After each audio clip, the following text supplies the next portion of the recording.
hands of police than any time prior to, the ending of slavery, and then in recent times, the 60s, during the whole civil rights movement and all of that.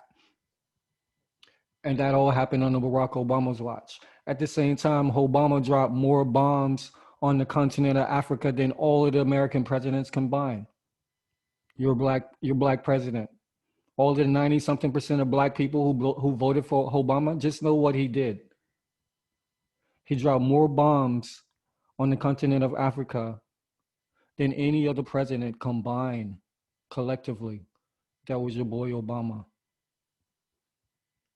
He put more Mexicans and South American and Central Americans in cages and deported them back to their homelands. He did that more than any other president combined. This is Obama, that we all love and revere, right? So you got all of this ammo flying off the wall. You got all these guns being sold. You got all of these black people dying like in grand fashion for the world to see. And Barack Obama is getting Nobel Peace Prizes. While black people at home are losing their lives, they're losing their finances, they're losing their livelihood. More black men and women are being locked up and killed and jailed more than any before. All of the undesirable statistics across the board, black people were at the top of the charts, so to speak, during Barack Obama's presidency. Truth be told, Trump bitch ass has done more for black people than Barack Obama ever did. Look at the record. So my point is, they put this cat in here, Barack Obama, knowing that it was going to drive a certain amount of people crazy because they were going to flame this narrative, so to speak, and proliferate this narrative through the discourse that took place from the months prior to Obama coming into office all the way through his presidency. All the discourse by your alias Fox News, I'm sorry, or your number one dissenter is Fox News, and even these liberal outfits as well. When they found it convenient, they did all kinds of things to stoke the flames. And whenever black men and women were dying in the street, they were silent. They had nothing to say. So my whole point is, black people, my first thing is black people, America. If you are black, if you're calling yourself African American, Negro, colored, whatever it is, first of all, we're going to talk about that. But secondly, you need to take a serious look at the state of black people in America. You need to take a step back. Anybody who's calling themselves a political, whether you're Democrat, Republican, independent, wherever you lie on the political spectrum, if you are a black man or woman and you were born in America, or if you're a black man or woman and you currently reside in America, you need to take a serious look at your political alliances. And what I'm telling you, if you are black and you are born in America, or if you are black and you are a citizen of America, you need to forget about the political system as it currently stands. There should never, ever be another black man or woman of voting age to waste their time going out to these polls and voting for anybody that the establishment is putting in front of your face. Anybody. Democrat, Republican, Independent, green, brown, purple, whatever it is. If it's not initiated by us, then we can't fuck with it. So what I'm trying to tell you, black people, is we have to form an alliance based on our shit, period. We have to come together with our people, whether we agree with them fully or not. We got to come together. As long as they're for black people, let me make this, put this asterisk in here. As long as black people are for black people first, then we need to come to the table. If you of the boule class or a wannabe advisor to the king, then we can't fuck with you at all. You might as well go ahead and stay where you are because we can't fuck with you. There's no turning back for the most part. But if you call yourself pro-black on any level, whether you pro-black Christian, pro-black Muslim, pro-black Moor, pro-black whatever you calling yourself, what I'm saying to you, Hebrew Israelite, whatever it is, it's time for us to come to the table and form a coalition based on what we need and what we want and make our power and our presence felt based on the numbers and what we're willing to do to maintain and gain our status that we so deserve. That most people calling themselves African Americans have no idea what that true status is and what actually we have owed to us. But we're going to talk about that. So stop voting, stop wasting your time. I don't care if you get a black, somebody, whoever who sounds like they're going to do good or whatever. If they have come to their position based on the current system, it's not going to work unless they completely disavow, and even more extreme, unless they totally aim their fire completely at the system and burn it down with every word, with every syllable, with every breath, with every legislation. Unless they're burning the system down, then they're part of it and you can't fuck with them. Now, let me say this as well, because I know people are going to be like, oh, well, yeah, here's another black nationalist, this, that, or whatever, so on and so forth. Um, I'll get into that later. I'm not really going to get into that right now, but what I will say is that black first, we got to get our shit together. We got to get our house in order, as the elders always say. We need to get our house in order. Right now, we are in disarray from the bottom to the top. How is it? And let me say this also, black people. If you're gonna call yourself African Americans, okay. Even though I have no respect for that, I get it. But one thing that I have no respect or appreciation for, not just black people, but anyone that has color, that has melanin in their tone. If you're calling yourself a minority, you're an idiot. If you're calling yourself a minority, that means you don't want to win. Even if we were a minority on the soil that we were born and we raised and we build up to what it is right now, even if it was in fact true that we were the minority, there is no way in the hell that we are a minority on this planet. Period. Stop saying that shit. Stop allowing yourself to be driven and programmed by this beast establishment narrative, because that's all it is. And even in America, we are not the minority. We don't know what the numbers are, but what I can tell you, if we are a minority, there's a couple of reasons for it. The number one reason, more than anything, I'm just talking about the things that we can actually control as black people living in America. The number one reason why we are in the situation being called a minority is because we kill our babies at an alarming number. And I know that's not a popular dialogue for a lot of my woke family out there, but this is absolutely the truth. And I'm not even judging, women for making, black women for making these choices that they make. But only thing that I'm saying is that we are killing babies in the tens of millions every year. So if you take, let's say, from the turn of the century in 2000, from the year 2000, it's 2020 right now. Let's just take it on the low end. Let's say on average, black abortions in America, on average, let's say 5 years.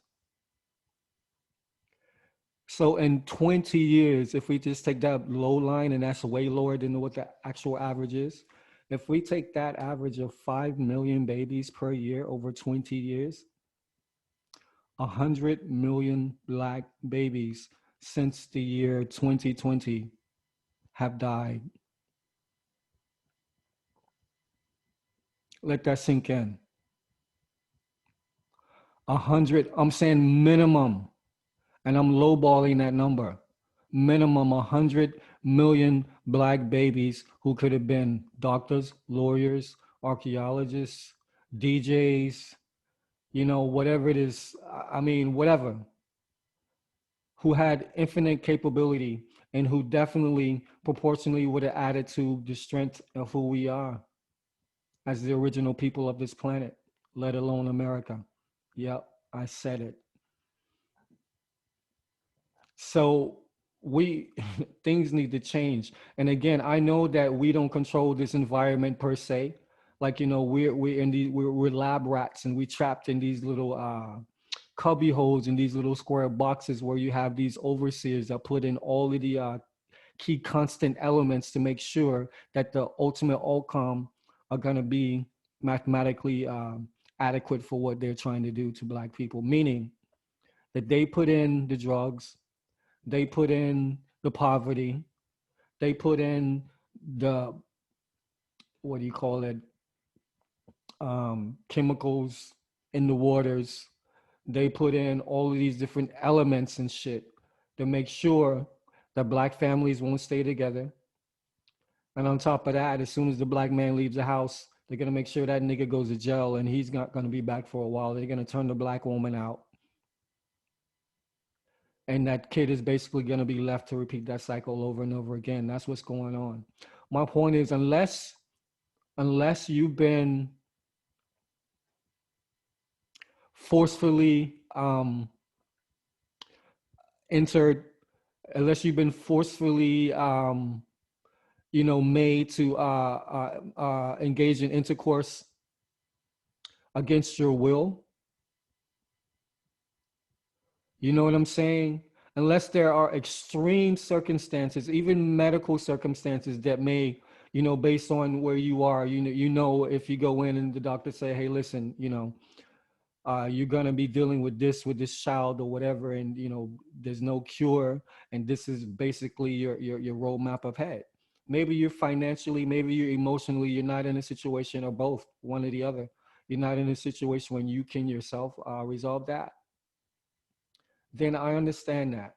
But if we're just, because we are dealing on a lower level based on pure emotion, and we're not dealing with our intuition, and we're not being guided by our soul, then we get ourselves in these situations,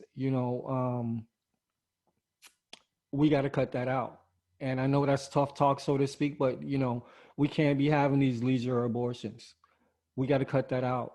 You know what I'm saying? Because again, we are only the minority. If we are the minority, which no matter how you chop it up, we are not the minority, because even as a minority, everything runs through us. Everything. I'm saying black people in general, but specifically these one of us in America. Everything runs through us. So no matter how you look at it, with the amount of our men and women behind bars, with the amount of men and women that die by the hands of the police, by the hands of drugs, you know, disease, mental illness, all of these things, malnourishment, all of these things that black people tend to die from way more than anybody else. And let's not forget about this Veronica, Rona, Rona 19 on that ass. You know what I'm saying? Why is it that coronavirus is killing more black people than anybody? Why is that? Has anybody stopped to think what is it about black people in America that corona is just shredding through them like nothing, more on a clip that should have everybody up in arms? But nobody's really talking about this except for a few remote, independent, progressive to pseudo progressive outlets. Nobody's speaking about that. Have you even thought about this? Because I have. And on one sense, before I throw my conspiracy hat on or whatever, if I look at this on a pure relative 3D reality type level, as I see and breathe through my five senses or whatever, I can say that black people and people that are poor in general, people that don't have the luxury to and the education to have a better quality life, meaning a better quality job, these are the people who are your frontline workers. So these are people are going to be in your drive-throughs, in your grocery stores, um, And every other place, at your banks, everywhere where there's human interaction, at the bottom of the totem pole, you're gonna have these people that are getting paid less than what they should be, less than what it really takes to live and survive and be fruitful in America. So we can say that. I can look at that aspect as well. I can see that, well, maybe you just have more black people on the front lines, whatever. I don't know the math in that, so I can't say that that's true. That's just a hypothesis. But then when I throw my conspiracy hat and just sprinkle that with a dab of intuition, I feel like, and I see that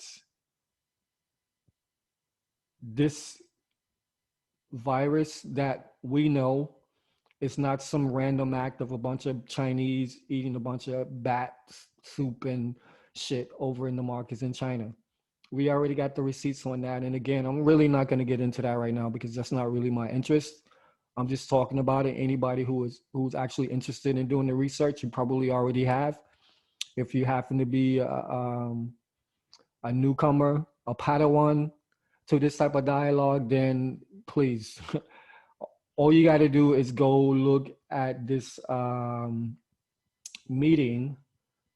I can't remember what it was called, but it's basically an Agenda 21 that was a meeting that was held last year in November. All right.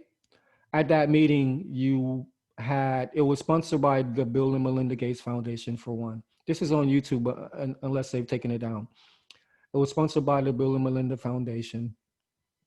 And at that meeting, you had the head of governments, America, China, Canada. You had the head of military. You had epidemiologists. You had the CDC. You had the heads of business, banks, corporations. Everybody who is anybody is at this fucking meeting, okay? And all this was a fucking dry run for whatever's going on right now. This was literally, how do you call it? Like a cosplay for everything that's going on right now. They even had, fake news outlets and fake, news reports saying about, specifically this particular virus and everything that it was going to do, how it's going to travel, the lack of masks that they had in the beginning, and all of this shit. So you're trying to tell me that November 2019, they're having this fucking meeting. You had all the heads of states, government officials, and everybody, military, all the way around the board. And this came as a complete surprise to everybody. How is that even possible?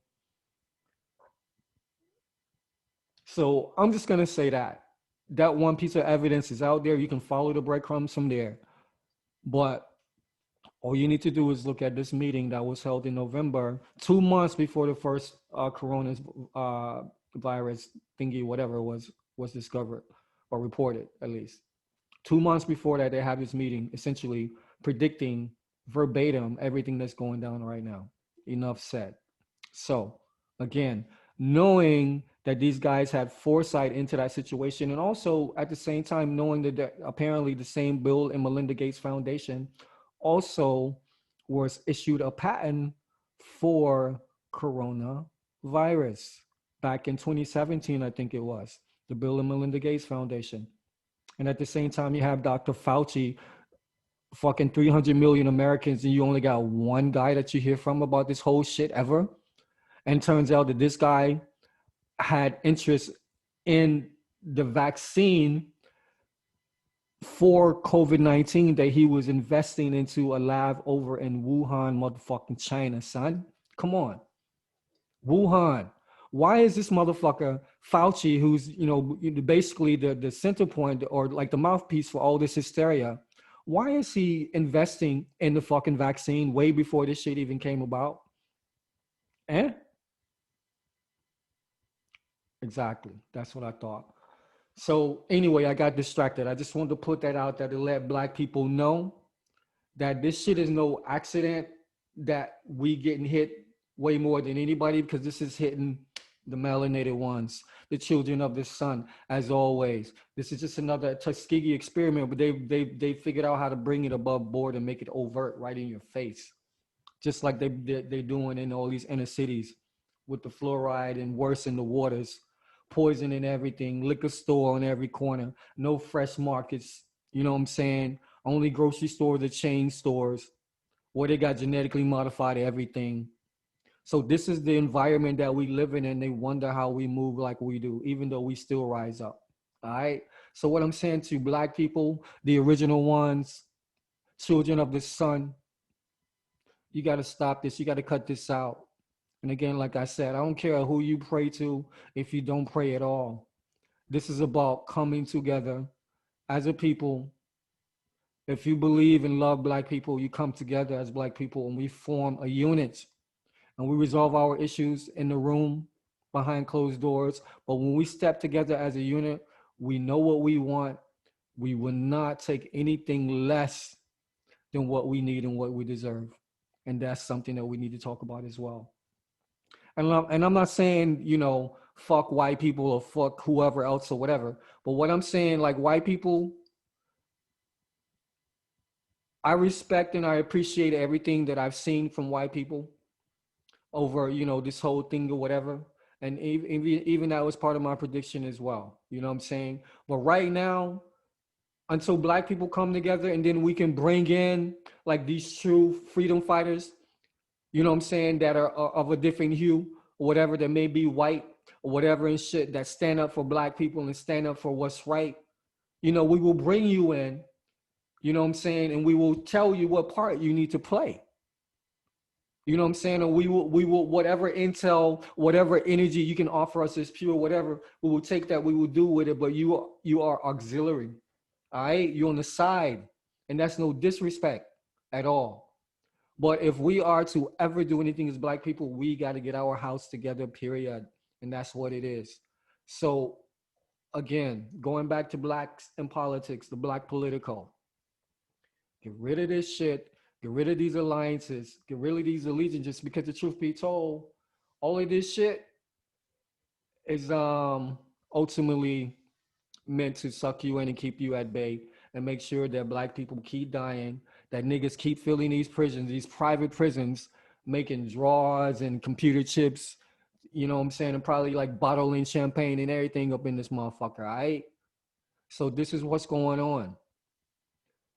And on top of that, black people, this is just like the precursor to kind of get you like lubed up to what really I want to tell you, what this shit is really about.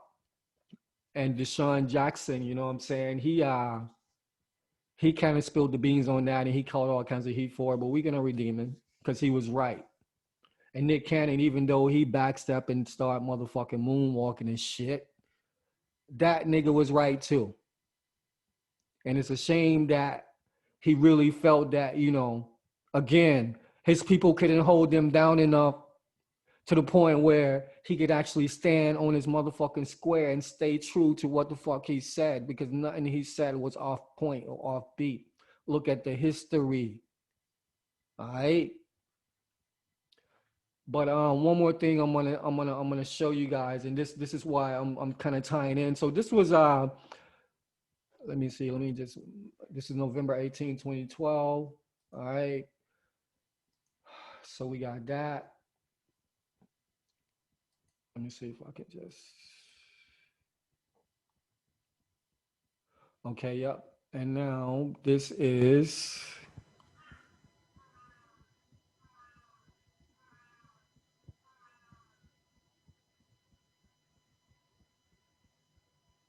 okay.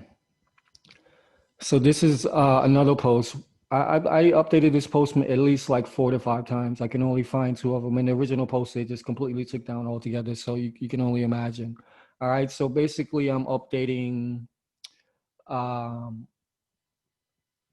what's going on at that particular time, which I don't see a date on there. I'll look for that. But anyway, update on Obama's bid to become the first out of the closet fascist dictator of the crumbling American Republic.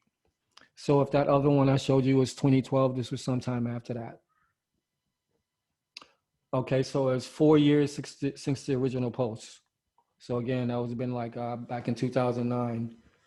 And it's talking about the tipping point, 4 years since the original post. And now it appears we are at the tipping point. The beast establishment is dead set on destabilizing America, and they are using the corpses of the countless black men and women assassinated by the cops to stoke the flames Since Obama's election in 2008, USA has rapidly deteriorated into killing fields for black males of any age. This is no coincidence. So this was in 2012 as well. All right.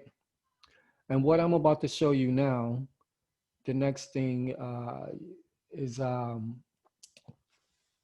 next entry, and this is kind of like connected to that post. This is in 2014, December 2nd. U.S. Army trains for combat against African Americans. This is a promotional clip from the quasi-government outfit called Guardian Centers, located in Perry, Georgia. So that's basically where all my relatives are from, South Georgia, down in that area. This facility accommodates training for firefighters, police, FEMA, federal emergency management, whatever, administration, and U.S. military. They train for fighting fires, natural disasters, search and rescue, and urban warfare. Now, this clip seems fairly benign until about the 2-minute mark. At this point, you will see black women being arrested. Later in the clip, you see a group of black men flipping over a car and setting it ablaze, while the white civilians watch in awe. Then the clip shows the black men being subdued by obvious members of the military, who then hand them over to the local riot squad. So this was in 2014, all right? And obviously, again, this has been, 6 years at this point since Obama's been in office. I don't know what the body count was at that point as far as black men and women dying by the hands of the police, but we know the names. We've seen the videos, we've seen the riots, and we saw those police get off scot-free. So what I'm basically showing you and what I predicted back then that no one else was talking about, no one else, no one who's calling themselves a progressive right now at this point, black, blue, green, brown, very few of them, less than 1% of 1%, spoke about this and saw this coming because they all voted for Obama. Every single one that's a progressive right now, every single one of them voted for Obama. Remember that. All right. So now I'm just going to show you the video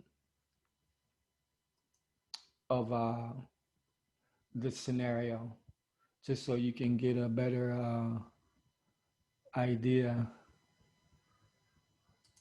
of what I'm talking about. Just get rid of that. I'm just going to grab this video real quick. And here we go. All right. So this was April 24, 2014.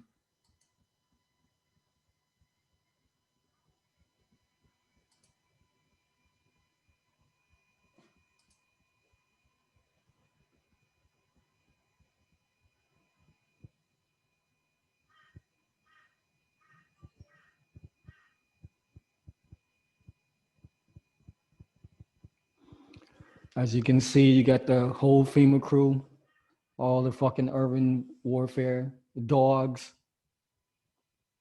a bunch of white boys. They're making it look all industrious and, oh yeah, wouldn't you want to do this? Work hard for your country, natural disasters, bada boom, bada bing. Go America.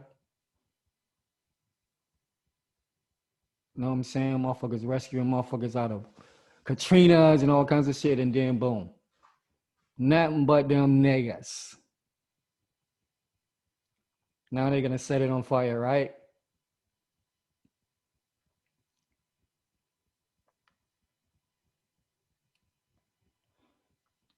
The whole crew. First of all, they're insinuating that black people got nothing to do in the middle of a motherfucking hurricane where they're fighting for their lives, but turn over cars and set them ablaze. Are you serious? Wow.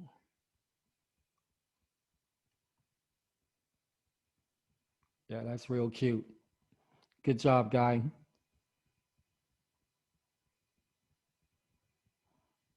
Brother smiling, he happy. Unfortunately, that's not what happened during Katrina. You know what I'm saying? They got the goat. They was hugging the goat like it was, you know. Anyway, shout out to all the goats. Now that is boom. What is this about? Why is it that every motherfucker in this video that's not in camouflage is a nigga, a nigga? Why is that? What the fuck is going on? This is in 2014, now we're in 2020. And we know what's been going down since then. So can't you people see that all of this shit has been fucking prearranged and organized and events set off to be the catalyst so all of this shit can transpire just as it has, including the guy George Floyd? So anyway, enough of that. You get my point. You get my point.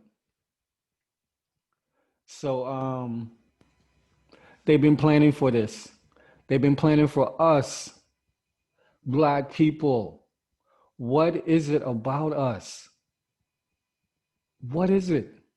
Why do they hate us so much? I know every one of you, even if you boule, even if you advisor to the king, as the guy Steve Coakley would so eloquently break down, even if you wanted in, at some point in your life, you know what I'm saying, you had to think, why us? It's probably what made you, what fueled you to go be that advisor to the king, be that boule, turn your back on your people. Eh? So I know my life, I've wondered this for quite a while, you know, and this has led me on an interesting road of discovery, and it's taken me to places that I honestly had no idea the road would lead me in these directions. But it is what it is. I'm a truth seeker, so I'm only going to speak about the truth, backed up by receipts. And I'm always open for discussion, and even a little bit of debate, but only to debate with individuals or groups who come with receipts. I don't care what side you're on. You know what I'm saying? If you want to talk about it, let's talk about it. But what I know and what I'm about to unveil,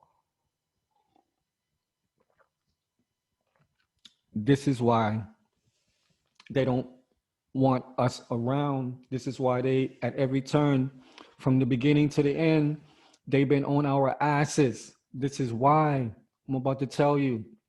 So let's get into Desean Jackson, all right? That was pretty interesting. And the funny thing about what this whole Desean Jackson scenario and how interesting the timing is when this came out, because you know my man Don Tunick will tell you, you know, this is dialogue that you know we've been having for quite a while, and this is specific line of research I've been on pretty much since I, you know, left America. Breadcrumbs before I left, but you know, wholeheartedly, 100%, body, mind, and soul when I left America, because it just I had to know this was the number one thing.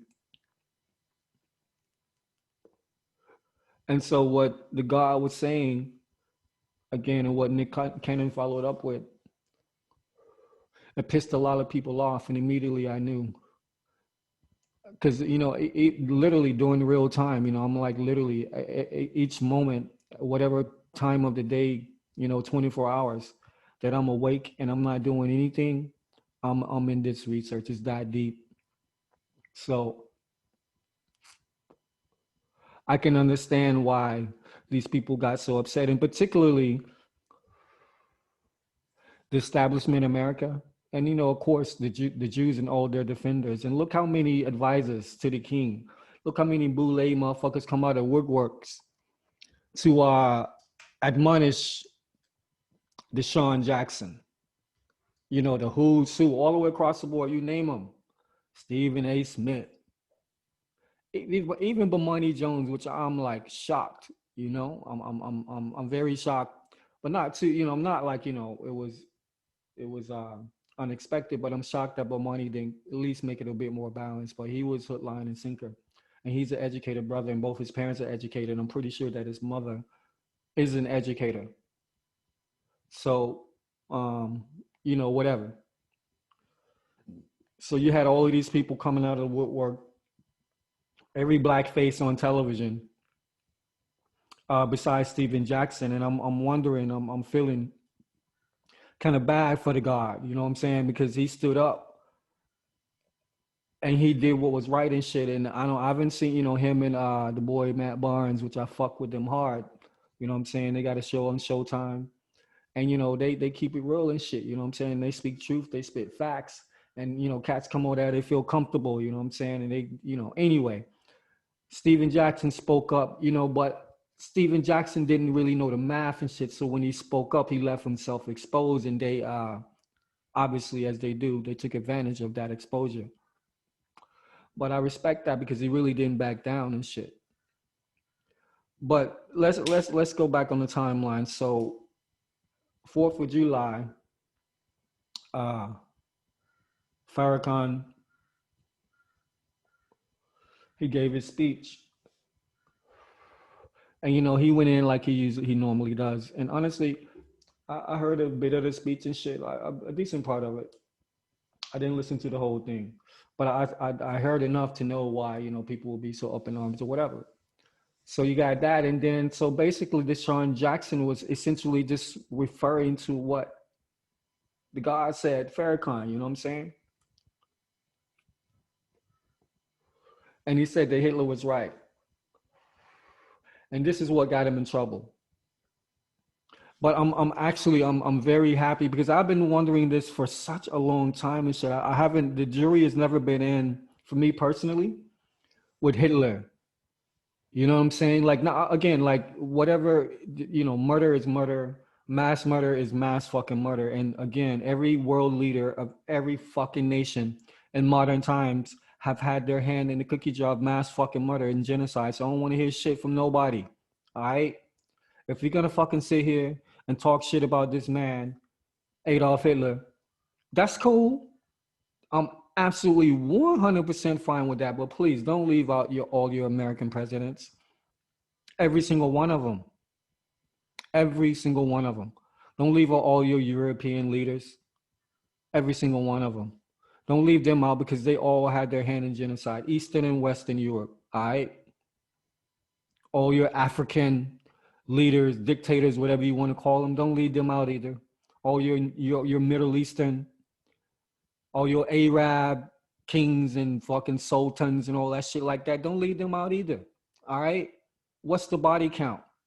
And again, we can't forget about what's going on over in what's going on and what's still going on over in Sri Lanka and over in India. All right, they got body counts on them as well. Mass murder. So as far as that goes, if you're gonna talk about homicidal, genocidal, fucking dictators and shit, let's just incorporate everybody into that and not just this one man. But again, we have to talk about that because I have questions about that. You know what I'm saying? Whatever the number is, 6 million Jews.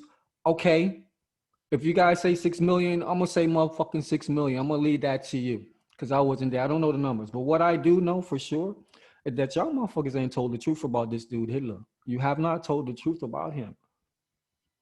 And Deshaun Jackson was right. So what I did, I went back to see if I could get some receipts on what Deshaun was referencing in his tweet, what the fuck do you call it? His tweets. I've never done a tweet, by the way. Actually, no, I did one the other day. Black Power, No Compromise. Black Dot Chronicles. That's my one and only tweet so far. So anyway, I digress. So I looked for the references, Deshaun Jackson's tweet. I saw like some print, of what, Hitler supposedly said or whatever, which is essentially, I'm paraphrasing, that the Jews have stolen the birthright of these so-called African American, so-called Negroes in the so-called Americas. Again, I'm paraphrasing. He didn't say all those so-called. Let's put that in. And so I went back and no shit. Even again today before I got on, I went back and I did a search, a deep dive into all of Hitler's fucking speeches, all of them. I even downloaded. I've got like 40 something odd Hitler speeches on my hard drive right now, just to find this one speech where he's saying what Deshaun Jackson was referencing. The problem is, I found it, but then I didn't find it. I found it only in a portion, and I can only find a portion of this speech, and I've looked exhaustively. So anybody, I'm about to show the portion that I have found. Um, but anybody who has the complete and total speech, get at me, because we need that for the records for sure. But before I play that speech, I'm just gonna tell you, in my research, because I had to look at these fucking videos or whatever. Hitler was if Hitler was a politician today, he would be a fucking progressive. I mean, minus what he did to the Jews. I'm saying. But even, again, politicians, they all murder. I mean, like I say, Barack Obama dropped more bombs on Africa than all presidents combined. As soon as Trump came into office, he dropped the Moab, the mother all bombs for no fucking reason. You know what I'm saying? Killing motherfuckers all over the place. And they drone striking Barack Obama on drone strikes. He had like a 70, 80% fucking civilian kill rate. And probably less than double digit actual target kill rate, I'm sure. So you had that going on. But if you look at Hitler, if you look at his policies, if you look at what he stood for, if you look at what he ran on and what he uh, proliferated during his campaigns, Hitler would be a progressive. He would be a leftist for sure. He was anti-war. He was anti-bankers. He was anti-imperialism. He was anti-fascism, believe it or not.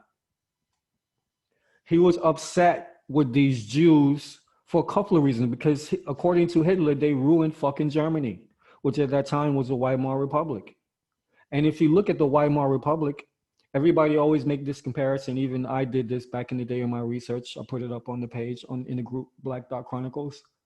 But it's literally and kind of crazy, astonishing how similar and the parallels are to the rise and fall of Weimar Republic and the rise and fall of the American Republic as it stands in real time. They were a great society, they had a lot of wealth. People were living well. Nobody was tripping on anything. And according to Hitler, these Jewish bankers got involved. And as bankers do, they come with their fucking exotic products and mathematical equations and shit. And the next thing you know, countries are in ruin. Governments are literally at the feet of these bankers. That was the superficial reason that Hitler didn't like the Jews, because according to Hitler, they ruined fucking Germany. And along with America, they're set out to fucking basically rule and ruin the world. And he didn't want that.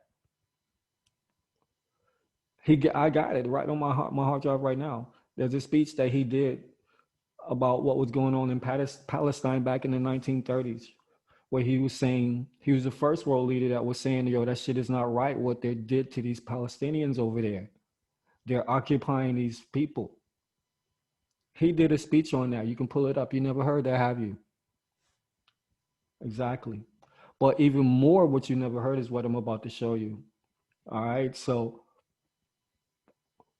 I just made that point to kind of articulate that, as I said, if you look at Hitler's actual record, not what the fucking storyline is based on what, history tells us, but look at his actual record, include, and the best receipts you can have for his record are his policies while he was in office and his speeches.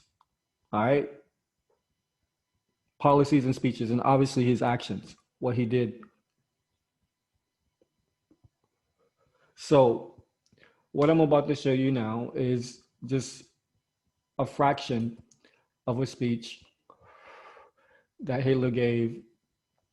It must have been like between 33, 38, somewhere around in there.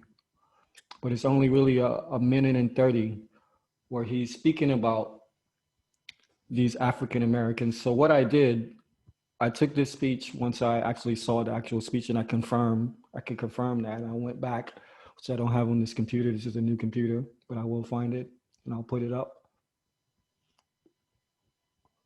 But I compared this speech to what is actually on the internet, which you can find with a little digging, where it's supposedly his words and how he's saying that the Jews are fake and how they basically are taking over our identity, specifically these African Americans. All right. How they've taken over our identity and they're set to fucking ruin the world with this whole banking system and this fuckery. All right. But what he's talking about specifically in this speech, we'll go over it. So anyway, we'll get back to it. I'll just let you listen. Check it out.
So that was it. That's all we got. But in this speech, Hitler is railing against the Jews. And the speech is actually cut, which I think is interesting as well. You don't get the full breadth of it. So in the beginning of the speech, he's railing against the Jews. He's essentially talking about, let's just go back to it. I'll just pause it at each part.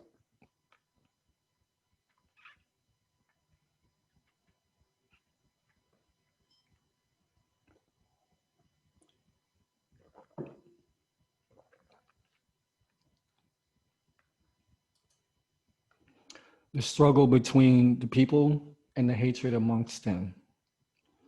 I mean, mind you, this was a speech in the 1930s for sure. So, you know, this is about 80 something, 90 years ago. And if you read it, it just sounds like the same fascist establishment globally that's going on right now. So the struggle between the people and the hatred amongst them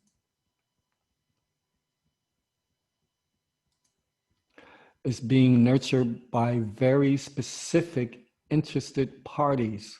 So he's talking about divide and conquer tactics used by the fascist establishment against the people.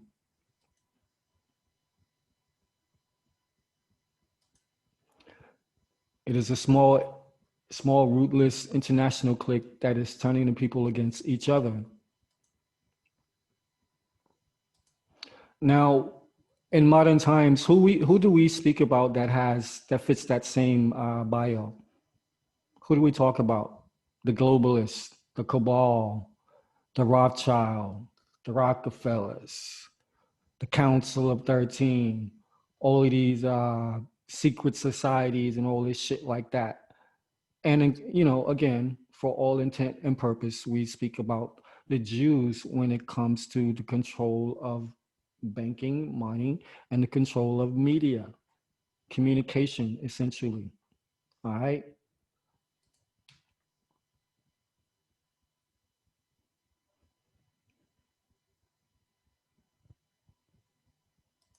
Okay. Now this is where they, for some reason, they skip portions of the speech or whatever. But this is where you can find online where he is talking about these Jews once again who are superseding these original Jews or Hebrew Israelite. And these Hebrew Israelites are these African American Negroes, as they called them at the time, of America. And so now he's talking about that we don't basically have a home, but our home is wherever we at. He starts talking like that. So let's get into it. This is the people who are at home both nowhere and everywhere. Who do you know? Name one specific people. I know that there's only one race, so that means it's only one race and it's black. But just for the sake of modern terminology and etymology or whatever, who do you know? What people can you think of who are at home both nowhere and everywhere? Eh? Okay. Yes, black people, but specifically these Hebrew Israelites who were scattered to the four corners of the fucking earth. Okay. We'll get into that as well. So that's my insinuation. That's what I'm saying. I'm saying that you can go back and look up this patch of dialogue that they didn't put here for whatever reason, and obviously they didn't put the whole speech, and you can see what he's saying or what they've asserted that he said. But what I'm asserting is that these people that he clearly states are African American Negroes, I'm saying these African American Negroes, like Hitler saying, are the true Hebrew Israelites. And I'm saying, just as the historical books say, just as the holy books say, that these Hebrew Israelites were scattered amongst the four corners of the planet. So we are both nowhere and everywhere at once. And on top of that, he's talking high metaphysics. That's a KRS-One lyric. I can be everywhere and nowhere at once. All right. So the only people who have that capability are the true children of the Son, the true children of the Most High, the one melanated beings who have the capacity through this melanin molecule to be everywhere and nowhere at once, because this is the very definition of melanin at its foundation. Let's go.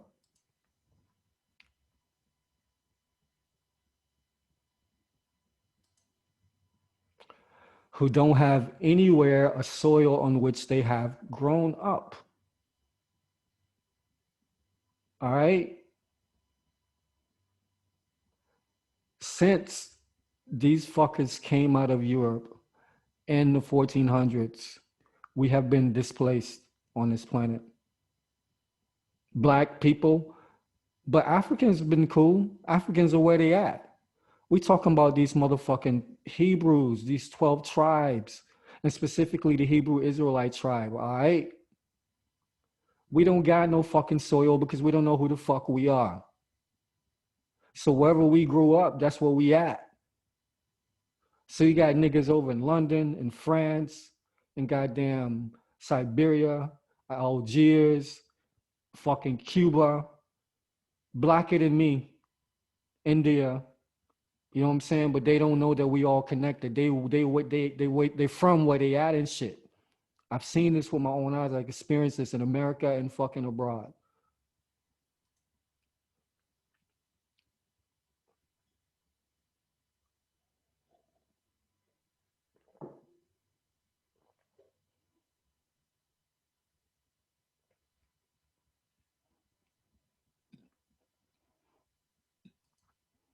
Somebody yelled out from the crowd, the Jews. Yeah, the Hebrews. That's right. The Hebrews, these black Americans. But basically, they cut it off pretty much exactly when he talks about specifically the African Americans, so called, these Negroes of America. They're the only ones who can be addressed as international elements. What? What is he talking about? They are the only ones that can be addressed as international elements. Is he talking about the Jews or is he talking about these Hebrew Israelites? And what does he mean by international elements? Does anybody know? All of that we're going to get into. Very, very important.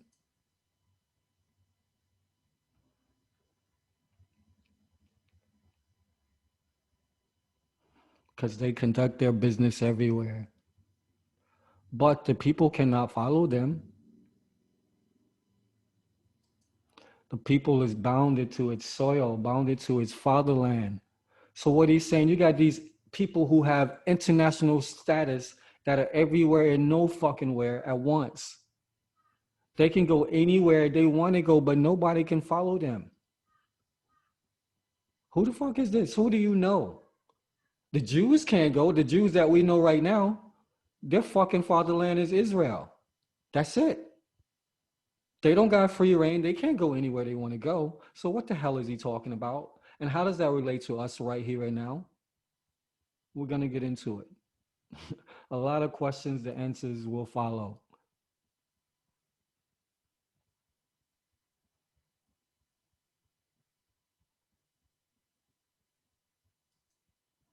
Bounded to the possibilities of life that the state, the nation offers.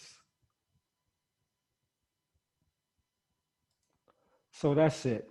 I and again, that's that's the closest you can find to what actual the speech or the terminology and the verbiage and the meaning of what Hitler was saying, and it's even still that's colon, and that's it. That's it. You can't find that speech on its own in its entirety anywhere. Let me speak in first person. I cannot find. I haven't been able to find till date this speech in its entirety. Period. I haven't been able to find that. So I can say that there's still until that documentation surfaces, you know what I'm saying, that can still be up for debate. But what is not up for debate is that the Americans, Africans born in the soil of North America, we are the Hebrew Israelites, people. We are. And I'm about to give you just a little bit of intro into that. And then, again, this is a life's work. I've been the better part of a decade digging in the dirt, looking for these receipts. And it's all been coming clear to me. And so I'm about to relay that or whatever. That's what we're going to do. Because people really need to know this. And again, I have a lot of questions even still, and I'm conflicted about a lot of things. I have no problem saying that, but it seems to me that the evidence doesn't lie for one. There's too many receipts for anybody who has eyes and ears and deal in their five senses as a base level of interface, human interaction. All right. Anybody who's fucking aware and breathing and not in a fucking coma and don't have some kind of deficit based on natural causes of something they've done through this fucking life that we live. If you fucking coherent, then you know and understand. If you deal with facts, then the facts are what they are. And as I have seen them, we have been lied to. The world has been lied to. And the only question I really have now, which I actually kind of have a answer or a hypothesis for, is why. What's the reason? What was the reason why it was so necessary to embark on such a huge fucking hoax? What was so significant, so important, the loss would be if the people actually knew that these people that you've been calling African American, Negro, colored, swarty, fucking burnt face, all of these names that they've given us from they came over here in the 1400s. Plenty of them. Mulatto, all these different, derivatives of that shit or whatever. Why the reason for the cover up? What do you have to lose? What does the world have to lose and what does the world have to gain by absolutely knowing and understanding that we are not African Americans? We have always been Americans. Most of the black people in that soil are either from the America, North America, United States, the Republic, Amadu Khan, and we'll get into that, or they're from these Caribbean islands, which is still America. That's what most of us are from. And that's what the history books say. That's what the receipts say. And also the records say that only a couple 100,000 Africans actually came over from the continent. That's what the records say. So what's up with this slave trade? What's up with these African Americans? What's going on with that? What the fuck is really going on? What are they hiding? So let's get into it. Where do I start? So what I'm telling you is that the Americans, the Black Americans that they're calling African Americans at the moment, we are the Hebrew Israelite. And if you're not a Hebrew Israelite, you are of one of those tribes that they call lost. That's probably less than 1% of the Black people in America or in the Caribbean that are actually not indigenous to that soil. This is what I'm telling you. So they've orchestrated a grand fucking heist and a grand hoax, and we are the butt of the joke to the entire planet, being the original Hebrew Israelites of America. And I'm saying North, South, Central, Caribbean when I speak of America, just for a point of fact moving forward. All right, now what you are looking at in front of you is very important.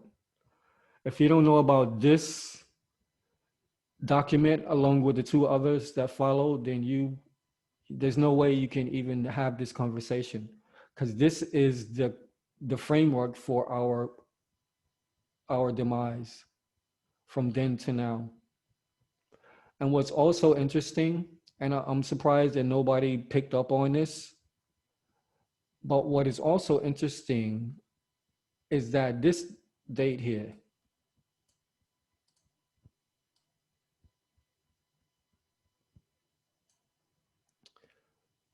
June 18th, 1452,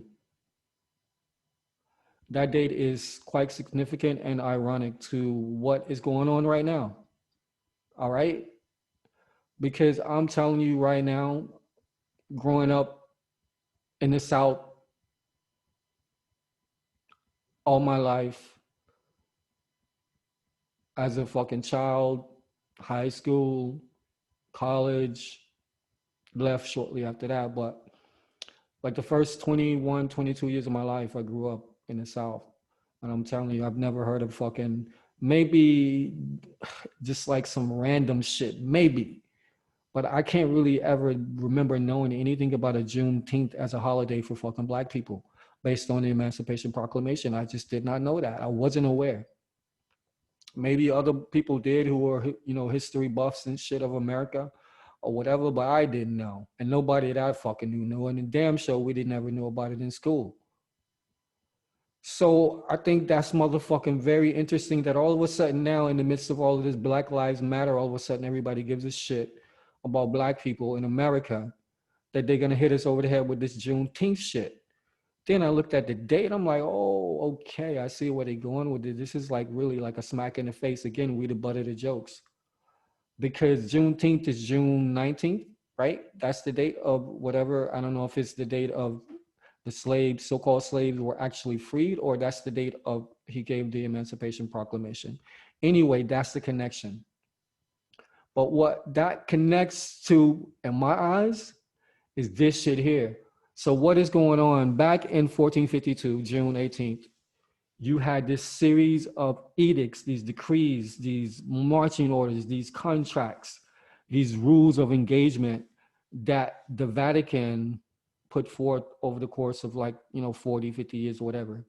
This one being the first one. They call it like the Dom Diversage, Dom Diversis, or Doctrine of Discovery. And ultimately, what this did was set the stage for the mass extinction of Black people, but specifically a certain group of Black people that followed a certain code and rocked a certain way or whatever. And that includes these Black people in the Americas, including the Caribbean islands. All right. So what happened is, so in June 18th, 1452, the first papal bull was decreed, and that essentially is, as far as I'm concerned, the same date is the fucking day of that they're telling us that we got free. That's no fucking coincidence. It's like they're spitting in our face. And when I read this to you, you understand why. All right. So I'm gonna read this. And again, this is originally written in Latin. So this is a translated version of that script. Pope Nicholas V issued the papal bull Dum Diversis on 18 June 1452. It authorized Alfonso V of Portugal to reduce any Saracen, they're calling Saracens Muslims. That's not entirely correct. In fact, it's mostly not correct, but we'll get into that hijack later. So it authorized Alfonso V of Portugal to reduce any Saracens and pagans and any other unbelievers to perpetual slavery. This facilitated the Portuguese slave trade from West Africa. The same Pope, again, dodged the hijack, as the guy Kondrop would say, all right? Dodged the fucking hijack. I'm just going to read this now, and then we'll go back and, deconstruct all this shit later, just so you guys can get the gist of it or whatever. All right. So the same Pope wrote the Romanus Pontifex on January 5th, 1455, to the same Alfonso as a follow-up to the Dom Diversis. It extended the Catholic nations of Europe dominion over discovered lands during the Age of Discovery. All right. Along with sanctifying the seizure of non-Christian lands, it encouraged the enslavement of native non-Christian peoples in Africa and the New World. This is a quote. We, weighing all the singular, all and singular the premises with due meditation, and noting that since we had formerly by other letters of ours granted among other things free and ample faculty to the aforesaid King Alfonso to invade, search out, capture, vanquish, and subdue all Saracens and pagans whatsoever, and other enemies of Christ whatsoever placed in the kingdoms, dukedoms, principalities, dominions, possessions, and all movable and immovable goods whatsoever held and possessed by them, and to reduce their persons to perpetual slavery, and to apply appropriate to himself and his successors the kingdoms, dukedoms, counties, principalities, dominions, possessions, and goods, and to convert them to his and their use and profit by having secured the said faculty. The said King Alfonso, or by his authority, the aforesaid Infante or infant, justly and lawfully has acquired and doth possess these island lands, harbors, and seas, and they do of right belong and pertain to the said King Alfonso and his successors. In 1493, Alexander VI issued the bull Inter Cartera. This was the last of the three of the Dom Diverses, stating the one Christian nation, stating one Christian nation did not have the right to establish dominion over lands previously dominated by another Christian nation, thus establishing the law of nations. Together, the Dom Diverses, the Romanus Pontifex, and the Inter Caetera came to serve as the basis and justification for the doctrine of discovery, the global slave trade of the 15th and 16th century, and the age of imperialism. So what you're reading here,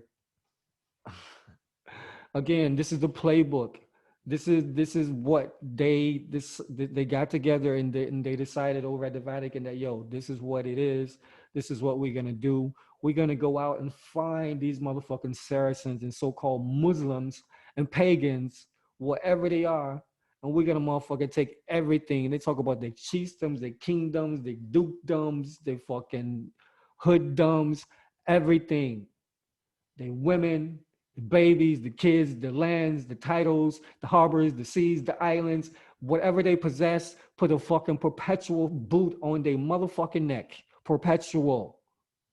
And for all those who are vocabulary, who don't have the vocabulary or whatever and shit, that means forever. That means that shit never stops. It never stops. So if you don't know about the fucking A.D.O.S, issued initially June 18, 1452, out of the Vatican by this Pope Nicholas V, and then Alfonso V carried out the other two. He wrote up the other two, and this is the body of why we as Black people, but more specifically, we as Hebrew Israelites, that's why we're in the situation we're in right now. That's why we don't know who we are. And that's why they will do every single thing in their power, everything, to ensure that we never find out who we are. You have to understand how significant this is to the puzzle. And again, I'm not interested in whatever your particular ideology is as far as like your religion, your political philosophy, or none of that. I'm only speaking facts. And again, everybody is not a Hebrew Israelite. There were many other tribes. You have Moabites, Danites, Ishmaelites, all these other tribes and shit, which we'll get into all of that. But this is a life lesson. This is a study that is a lifetime. You know what I'm saying? And hopefully I can just add a little bit of sea level information and knowledge with a bit of interpretation to motivate people to make that move and really find out where you fit into all of this. And your soul will tell you, it's already written into your DNA, how you roll. I know me, how I've been all my life before I knew anything about a Hebrew Israelite, before I knew anything about a Rastafari.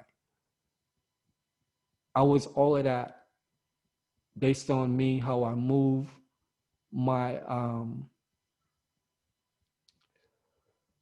my formula on how I interface with this reality. It's all based on what I know now to be the code of the original ones, the ones that were handed the keys to everything, and that's this one tribe, these Hebrew Israelites. And all of that was in the Americas, okay? But I'm not gonna get up. Let me stay on track. I got a progression I'm trying to get to. So again, this is the A.D.O.S. The first of the three A.D.O.S is the Papal Bull, followed by the Romanus Pontifex. Then that was finally closed out by the Inter Caetera. And you need to read really what the body of all of these things say. They go into great detail or whatever. You know what I'm saying? They're widely available on the internet. And if you read and speak Latin, you can actually get the original copies of this. So what I am saying is find the Papal Bull, A.D.O.S, read it, study it, understand, find out who these Saracens are. All right. This is how it gets tricky because they're trying to tie Saracens to Muslims. But if you go back and you start studying the paperwork, you're going to see that nah.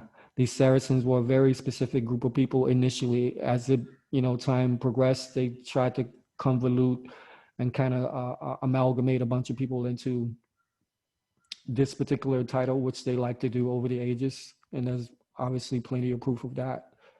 But Saracens were dealing with a specific group of people, and Saracens actually had a specific meaning, and it wasn't Muslim. I'll leave it at that. So far, what you have is Black people stay the fuck out of politics unless it's about the body politic of Black people.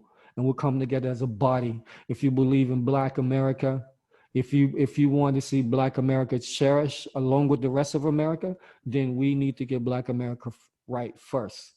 Number one. Number two, Hitler was right. Desean Jackson was right. These individuals that they're calling these Jews right now, notice they never called them Hebrews, and they definitely never called them Israelites. They call them Jews, and there's a reason for that. Especially that's no J in the Hebrew language. Okay, there's no J sound in Hebrew. So how are these people comfortable running around calling themselves Jews? Because they know they can't call themselves Hebrews. They're not. They don't even, most of them, by who they are, they don't even speak Hebrew. They speak Yiddish. And I'm only speaking about facts, okay? So I don't know, again, because I don't have the complete compilation, and I haven't looked up the transcripts yet of all of his speeches that really go that far into it, because I don't have that type of time. But I know that's out there for sure. I just right now I don't have that time for that. So all you researchers who do have that leisure get into it. You know what I'm saying? But what I will say is that for sure, whether or not Hitler 100% is like, yo, these Jews, they're fake. These African Americans, they the real shit. What he is saying is these motherfuckers were imposters. That's on record. That's what he is saying. Anybody can find that. He's saying that these Jews are imposters, and they, through their fucking system of fuckery and trickery and magic with this monetary system and shit, black magic or white magic with this monetary system or whatever, they fucking ruined fucking Germany, and they're gonna ruin the rest of the fucking Europe and the world. And that's exactly what happened. The banking fucking system, along with the military industrial complex, has ruined the fucking planet, along with the media, ruined the planet. Okay. So I'm not, whatever with that, but what is absolutely true is he is right. As far as whether they know it or not, obviously as a body, every single Jew don't know that they've been, based are raised up based on a fucking facade and a fraud. And that's 100% correct. All right. But not only that, the whole world has been told a lie, not about just the Hebrew Israelite being these ones in America. And not only that America is the original fucking lands and shit of North and South America. This is the real cradle of civilization. Not only that, but the fact that these people that we're calling African Americans, that we're calling these fucking slaves, that we have no history except for being poked from Africa and brought over here as slaves, and that's all we were. That's actually the absolute opposite. Not only that, but everywhere, all these maps, every nation that you see, most of them are not where they normally are, originally were. Meaning, they tell you that Jerusalem, all these places like that are in the Middle East. But that's not what the maps say. And I'm not even going to say ancient maps. These are maps from a couple of hundred years ago. I don't call it ancient at all. These are recent maps from, like, 13, 1400s that show a completely different picture of what they're calling certain nations and lands than what is now. And what I'm telling you, everything is upside down and everything is in reverse. It's like Bizarro world. That's the best way I can describe it. Anybody who's a comic book fan or fan of comics, that was a DC Super Friends Justice League. They dealt with I can't remember his name, but Mixoplex, I think that was his name backwards, but everything was in reverse. Everything was opposite. And this is really the world that we live in.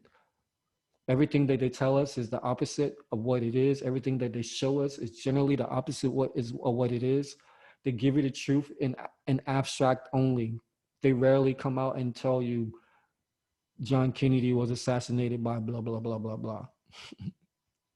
Whatever. You know, We had to wait 30, 40 years to get the receipts on what actually happened with Martin Luther King. But they denied that shit the whole time. They told us something else was going on the whole time. So what I'm saying is that this is the prime occasion where they have lied to not only us as quote unquote African Americans, but to the entire world. But anybody who knows, especially in Europe and these places, they know who we are. They see it everywhere. So Hitler was right in that aspect. I don't know if the Jew, I can't say for sure, like if obviously all Jews are not, committing a fraud, but these Zionists, as they call them, and these ones who are in the orthodoxy and these ones who are in control, Netanyahu and his whole lineage or whatever, they have everything to gain and they have America by the balls because they basically, as far as what I understand, and again, there's books out there, there's volumes of books out there that talk about this very subject, the relationship between blacks and Jews in America. All right.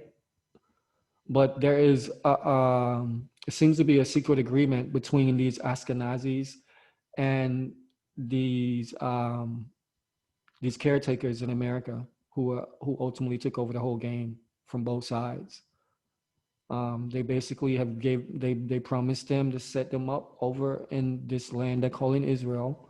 They promised to give them perpetual finance in order to do whatever the fuck they want to do, basically, so they could keep this fucking secret. Because they had to get somebody to play this role as a chosen people. And the damn show wasn't gonna be no black people and shit. All right. Another thing is, they tell you they have no problem telling us that everybody's black, right? Everybody came from black. Everybody came from Africa. You know what I'm saying? The fertile fucking crescent, cradle of civilization, all of that nonsense they actually told us in school. So I'm thinking, why is it that they have no problem telling us that everyone comes from black, but they have a very big problem telling us that everybody comes from black, but that black is in America, comes from America? I'm saying the Americas. And not only that, these blacks were the fucking Hebrew Israelites. These blacks were the Moabites. You know what I'm saying? These blacks were all these other so-called lost tribes. Okay? They won't tell you that, but this is the absolute truth.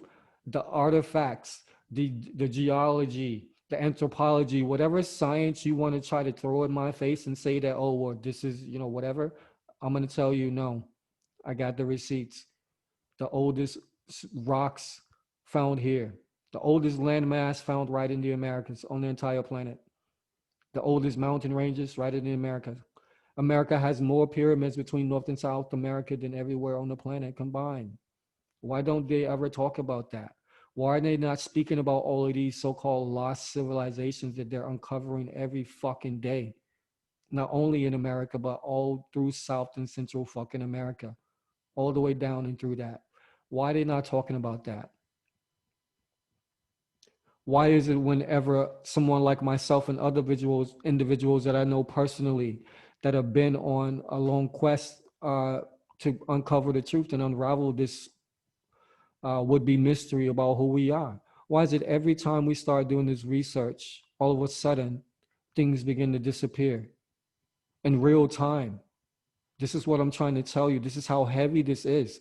Even before, I would just, on my grandmother, and my great grandmother, which I love dearly on my mother's side, because I didn't know none of them on my father's side, truth be told. All right. On my grandmother and my great grandmother, what I'm saying is absolutely true. Hold on one second.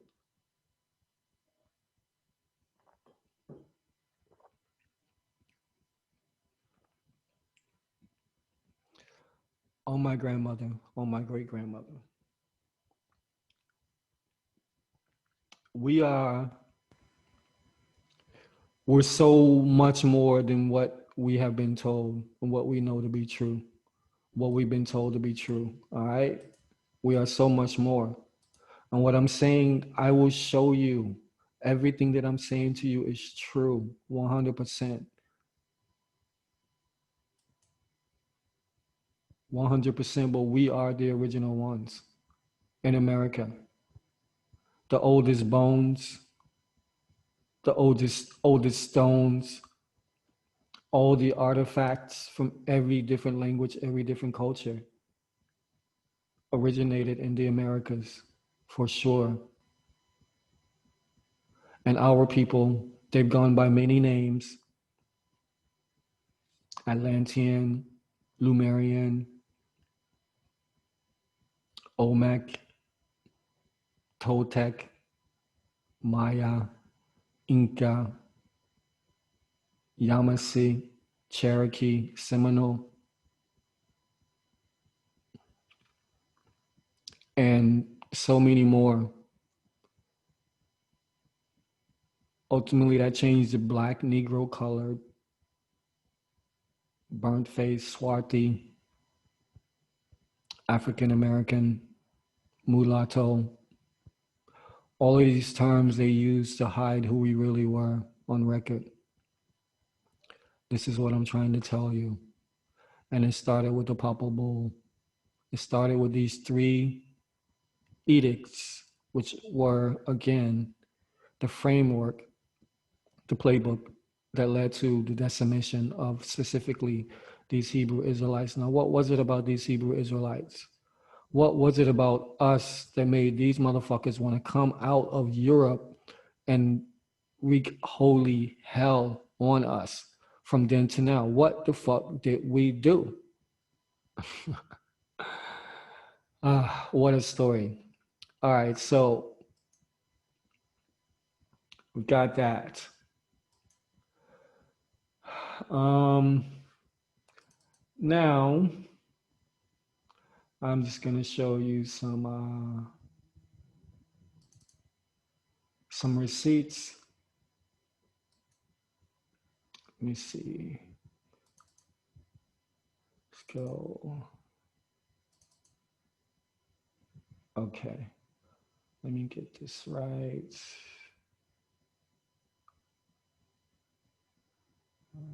Give me a minute.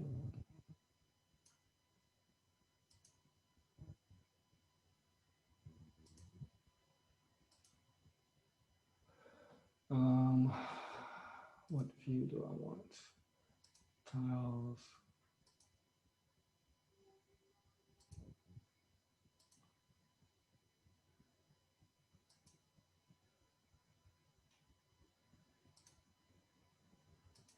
Hold on. All right, it's all good. So I'm about to show you a few pieces of documentation. I think they're interesting. You probably will too. But this is just a drop in the bucket. Okay, this is literally just a drop in the bucket to what's really going on. So what you have here is a wall painting, and this is in Mexico, Veracruz.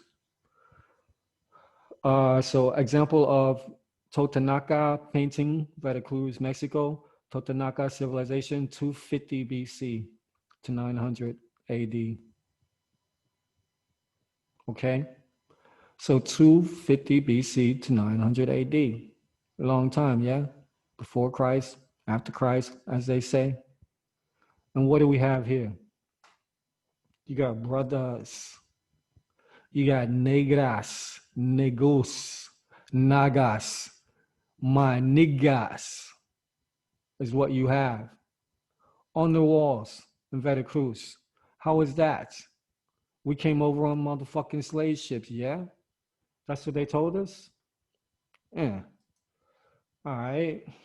Let me hit you with another one. What we got here?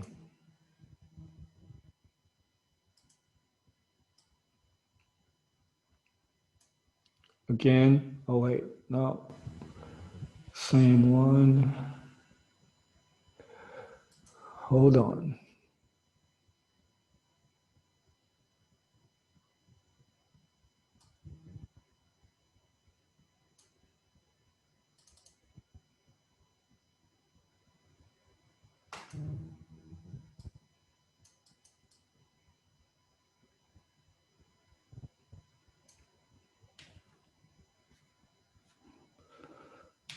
What does that look like? Who does that look like? They're a little bit lighter than the first picture I showed you, but come on. All right. Again, Bonampak, Chiapas, Mexico, brothers.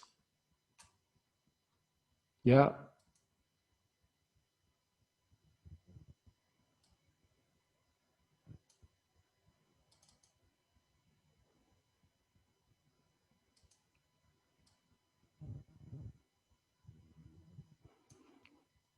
These are just photographs of original paintings on original surfaces, all on bricks, in grottos and gallows and all kinds of unrevealed and so-called hidden places. They're finding these things everywhere. All right. I'm pretty sure this is the Quetzalcoatl, like a rendition of Quetzalcoatl. I could be wrong, but again, this is no native that you would see right now. That we, if we saw these people right now, they don't look like anybody that we're calling native.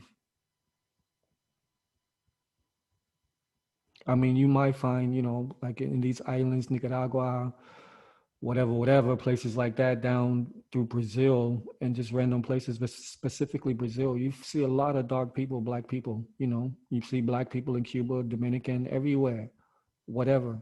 But the thing is, these people have always been there. They've always been there. They didn't come over on the motherfucking slave ship. I'm telling you that right now. First of all, logistically, it's impossible. That's something else we can discuss or whatever. But my people, you didn't come over on slave ship, okay? So get that out of your head. I'm showing you pictures of original peoples of the Americas, the true Amaru Khans. Again, look at that wall painting.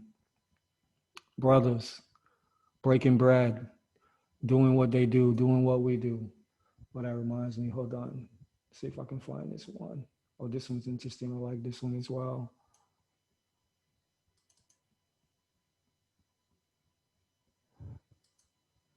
Now, if you had any question, right here, this is a depiction. Looks like you got two different tribes, like breaking bread and shit. And obviously, based on, we can assume by this depiction that these two soot black charcoal brothers are the ones that's holding court. They conducting their business or whatever, and then they got their flunkies and generals or whatever behind them. Again, this is all from the Americas. Some of this is in North America. Most of this, what I'm showing you now, is from South and Central America, Mexico, mostly. All right, and then you've got,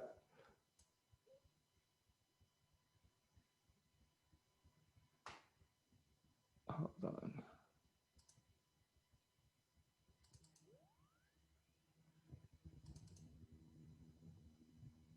yeah, this is a very interesting painting as well. Again, another depiction of an archetype. I'm assuming Quetzalcoatl, but again, they make sure that in all these original depictions now it's completely different. If you see a depiction of Quetzalcoatl now, nothing like this, but these are original depictions of the black man, the Israelite. These are all lands. They've always been.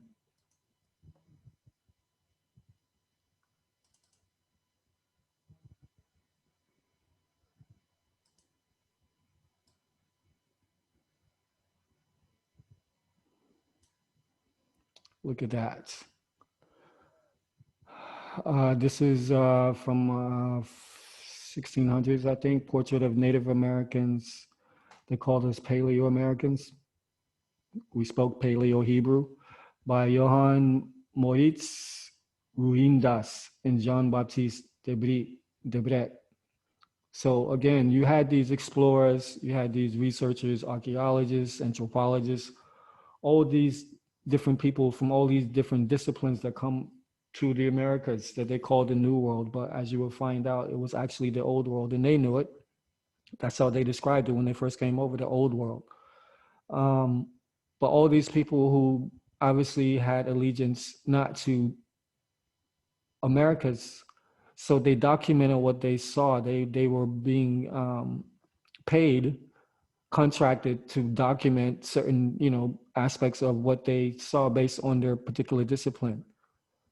And so you have tons of books with these people on the cover that you would see when they stopped in what they call in Dominican or Hispaniola back then, which is both, what they call Dominican Republic and Haiti now.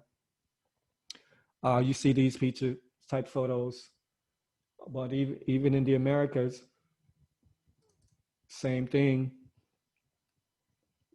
You know what I'm saying? Does that look like any Native American you've ever seen before? So something is wrong. Where is that gap between what we see as our Native American brothers and sisters now? Where is that gap from what we see now to what I'm showing you and what was happening back then and the people that were alive and kicking and running this scene back then?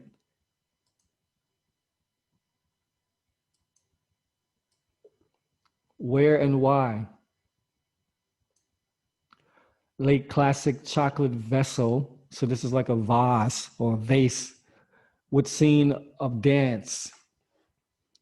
Um, IK Kingdom, whatever that says in Guatemala, AD 730. All right. So all these original depictions, they look like us. You know what I'm saying? What's going on? Seriously. Another one. And this was in 1750.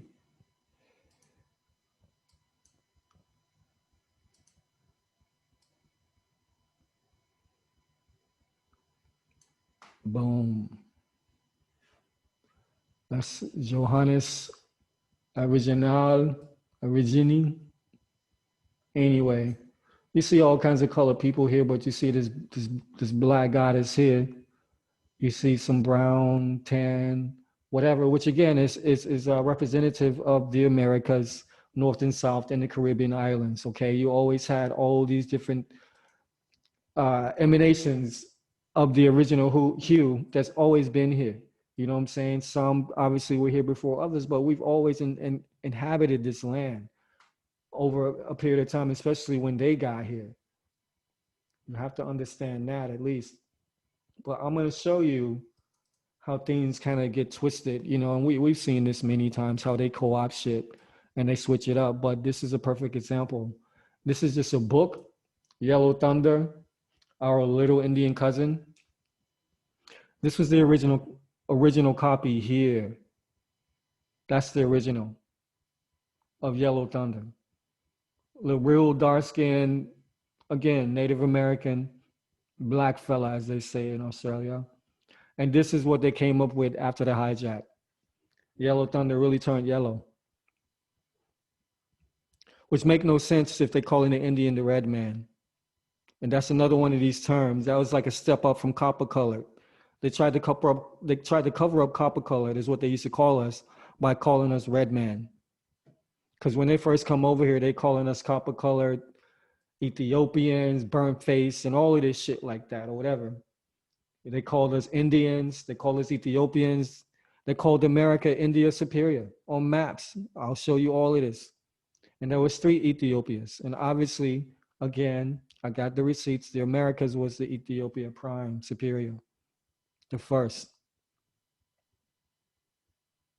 So civilization didn't flow from east to west, as everybody has been told. We're all under this illusion. It literally flowed from west to east. And what they're calling the New World, the Americas, they actually already had on record as being the Old World. And they just wanted to come and validate and verify what they already knew because they had been told in most part by the Moors.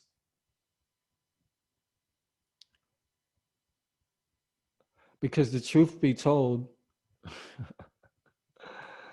this is when it gets interesting as well. Truth be told, it was the Moors, some of these Moors of over in Europe, not all of them, but some of the Moors over in Europe were actually the original ones to come over, and they were actually the original ones to send people like Columbus over.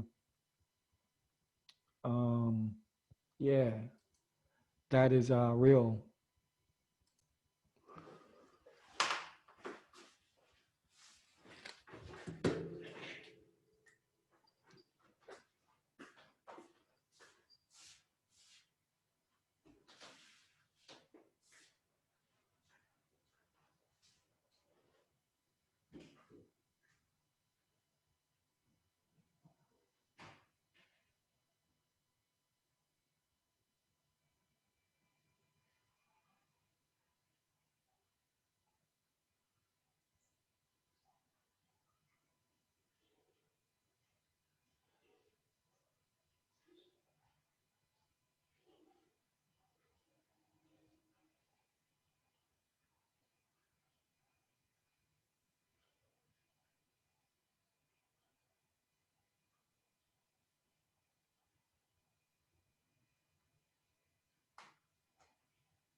Check, check.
So, as you can see, things look a bit different from what we have been accustomed to knowing and understanding. Especially, I can only speak for myself, coming from the South. I know my grandmother would always tell me that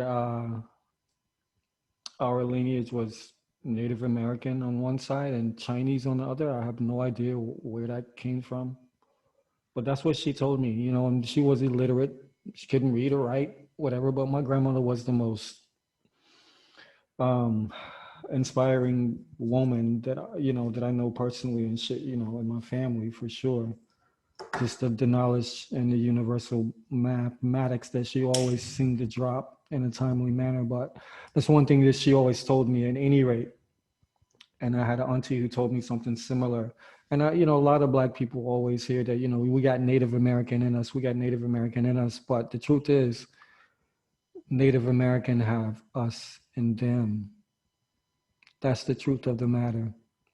And no disrespect to Native Americans, because I know I have a good friend who, I would call my sister, who is 100% indigenous and native, and she rep it to the fullest. So I'm not even trying to displace Native Americans, but there's more to this story, and we have to unravel it. That's just what it is, and the truth speaks for itself. And on top of that, the truth helps all of us, because right now the Native Americans are in shambles. The tribes are in shambles, and I think they're probably the second highest group that is being affected by this COVID-19 shit as well. And again, I have a friend who's Native, so I have some idea of how things transpire on the missions. Essentially, that's not the name for them, but that's essentially what the format that they used when they came over initially, not just to America, but Australia and everywhere else. The Hebrew Israelite, the Saracens were. But let me just back up a bit as well. So, um, isn't it interesting that, going back to the dumb diverses, that so you had this initial Papal Bull was the first of three in the Doctrine of Discovery documents. Um, the last one was whatever, 14, whatever it was, 70, 80 something, or whatever it was. Columbus came over here in 1492. So it's like over the course of about 40, 50 years or so, they put together the game plan. They were spitballing and shit. And they finally came up with a working game plan. So basically what they said, I'm just interpreting this for you. Go out and find these fucking Hebrew Israelites wherever they are, take everything. Everything. Destroy them, embarrass them, take everything they own, they know, they hold dear, their titles, take everything and do that perpetually. Enslave them. These Hebrew Israelites, you go do that. And this happened at the same time as the Age of Discovery, right? And it's funny, in the history books, that's what they call it, the age of discovery. But on record, it's actually called the doctrine of discovery. But the thing is, the only thing they were discovering is what they already knew, because they already knew where we were. That's why they came to Americas. That's why they went to Australia and did what they did, because they knew, again, they had the receipts that these individuals in Americas and these individuals in Australia are the same motherfuckers. And I can't forget about Eastern Europe as well. Don't get it twisted. I said it. That's right. Eastern Europe, America, India, Australia. In these places, you will find the seed of the Hebrew Israelite, the tribe of Abraham, and all the descendants, Jacob, Joshua, David, John, whatever you want to call them, Solomon,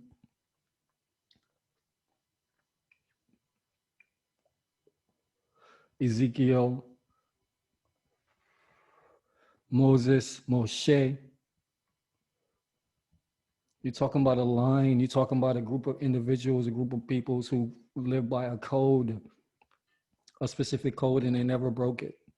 We never broke it. This is why they hate us.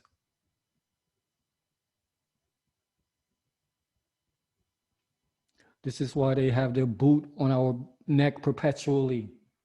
Because we kept the code, we keep the code. We're not concerned about any of this fuckery. We keep the code. What is the code?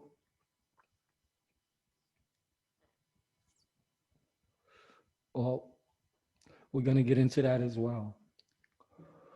But dare say, if you quote unquote conscious, hate to use that term, if you quote unquote woke or woke light, I think as Dot's son and God, Black Dot would say, if you fit any of those categories, then you probably at some aspect you keep in the code and shit.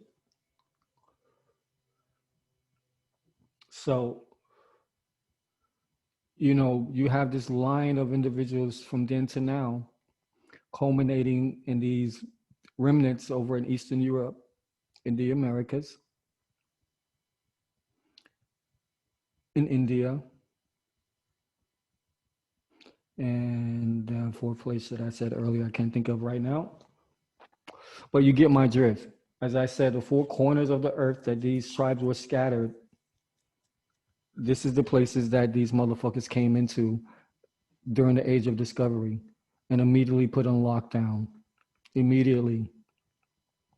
They were looking for fountains of youth, shit like that. You know what I'm saying? All that was in the Americas. They knew. Why do you think Christopher Columbus had Hebrew interpreted with him on his voyage, his maiden voyage? And that was pretty much like status quo for all of these cats. Why would they have Hebrew fucking interpreters? First of all, we all know, if you don't know that this motherfucker didn't get lost at this point, then again, this may be a couple levels above where you need to be right now. So I'm assuming that everybody know that the whole Christopher Columbus storyline has been debunked royally on every level. He wasn't lost. He wasn't trying to discover India like the India that they're telling you over there right now in Southern Asia. He was actually going to discover the India that they're calling America right now. Because in the old world, this is one of the names that they gave to America, was India and Ethiopia. Before Ethiopia was Ethiopia, before India was India, America was both. Just know that. And the prime, the original of those connotations. So when they come over here in their own records, and I'll show you some of these books that I got, But in their own records, they're described as fucking being as Ethiopians, these burnt face. They calling us Swarti and all of these names like that. All of these are connotations of black, dark black. You know what I'm saying? And all of these things of that nature, whatever. This is what they were saying. They came over here with Hebrew interpreters. First of all, why they coming over with Hebrew interpreters? And how the fuck did they know that these motherfuckers that they were coming to see that they supposedly never knew anything about were going to be speaking Hebrew? What's going on? Now, I just showed you documentation, at least to spark your curiosity and wonderment, that these Native Americans are not the same native original Algonquin Amaru Khans that they discovered when they first came over. And majority of these Amaru Khans that they discovered when they first came over were black, pitch black, copper color, brown, light brown, caramel, cocoa, vanilla with a twist of motherfucking lemon or something. You know what I'm saying? We were already here in all of those different emanations of from the original. We were already here in the Americas and on these Caribbean islands. So, what's really going on here? All right, now this next piece of the puzzle I'm about to show you is about to piss some people off. Probably, it's probably gonna shock everybody if you didn't already notice, whether you're pissed off or not. So let's go. Now to kind of validate what I'm saying, I'll give more context to what I'm saying with regards to we didn't come from Africa. We didn't fucking come over on no slave ships. We may have left America to go to Europe, the Caribbean mostly, and places like that because that's what they did. They did a topsy-turvy with us. They basically took all the motherfuckers from the Caribbean, brought them to America, and took most of the Americans and brought us to the Caribbean and shit and mixed us up, or took you from the South and brought you up to the North, took you from the North and took you West, or whatever the fuck it was. As long as you were not in your original lands, so you couldn't speak your original language. Because even though we all spoke derivatives of Hebrew, Paleo Hebrew, over in the Americas, it wasn't the same. Just like now, when you go to different countries, specifically like India, they got so many different languages and dialects are all derived from, one or two origins and shit, depending on which way you're going. Same in Australia with the Aboriginals. They got countries. Just like in America, we had countries. You went into this country, that country, or whatever. In a certain whatever country, you spoke that different language or that dialect, a different derivative of that dialect. So we all spoke some form of Hebrew, Paleo Hebrew. That's why they had Hebrew interpreters. Now we know they had Hebrew interpreters. We know that at least when they were coming over, according to their own records, what the people, the individual that they were encountering were black, like Ethiopian black, by their own fucking account. And they were speaking fucking Hebrew, Paleo Hebrew, by their own account. It's in their own records. All right. So we know that.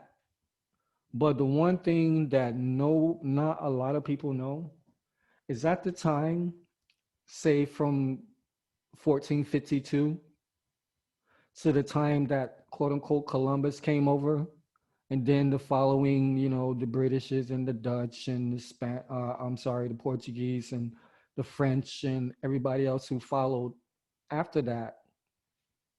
What we don't know is all of these people, the Britishes, the Dutch, the Portuguese, the French, all these people, what we don't know is that these were black people, Nagas, niggas. They were 100%. So Anybody who's done this research, whatever, you probably come across black nobility online, European nobility. So again, these are basically off. These are different tribes, black tribes from the 12 tribes. All right, that ran Europe. We know this. We know this as a fact. And back then, pretty much everybody was called a Moor, just like they tried to call everybody Saracen. You know what I'm saying? It depends on what time it is and what area of the planet you were. They had these amalgamated names that they tried to give to all black people to try to cover up a bunch of shit. That's what it appears. So in Europe, they were calling every black person a Moor, which I guess it was true for the day, the terminology and shit like that. But those type of terminologies were invented to kind of whitewash and amalgamate all of these tribes into one. Same thing they do now. So I mean, if you can remember, only war that we've ever really seen in Europe, and now it makes complete sense to me, is in Eastern Europe, Serbia, Yugoslavia, and all of that shit like that, and all of the derivative wars that have kind of transpired through the whole fucking Crimea and all of this shit like that. I always wonder why they only let these particular quote unquote white people or ethnic Europeans, as they call them. I always thought that was an interesting name as well. So they let the niggas of Europe like fight and kill each other and commit, mass genocide. But you never see that shit amongst France and England, Belgium, Denmark, Sweden, Switzerland. You never see these motherfuckers warring against each other, huh? But they let these ethnic Europeans slaughter each other. Again, like I said, Eastern Europe, this is another one of the spots where you can find remnants of the Hebrew Israelite. We'll get into that. So you got these motherfuckers coming out based on this dumb night verses. They had their marching orders. You had Marco Polo, fucking all these different explorers, whoever Diego, whoever the fuck, all these explorers from all these different countries and shit, they're all coming to America. But what you don't understand is they're getting their marching orders, especially from the beginning, from niggas. I said it. It's true. They're getting their marching orders from niggas. All right. So I'm gonna go ahead and say this shit, and this is like kind of like the fucking elephant in the room, as they say.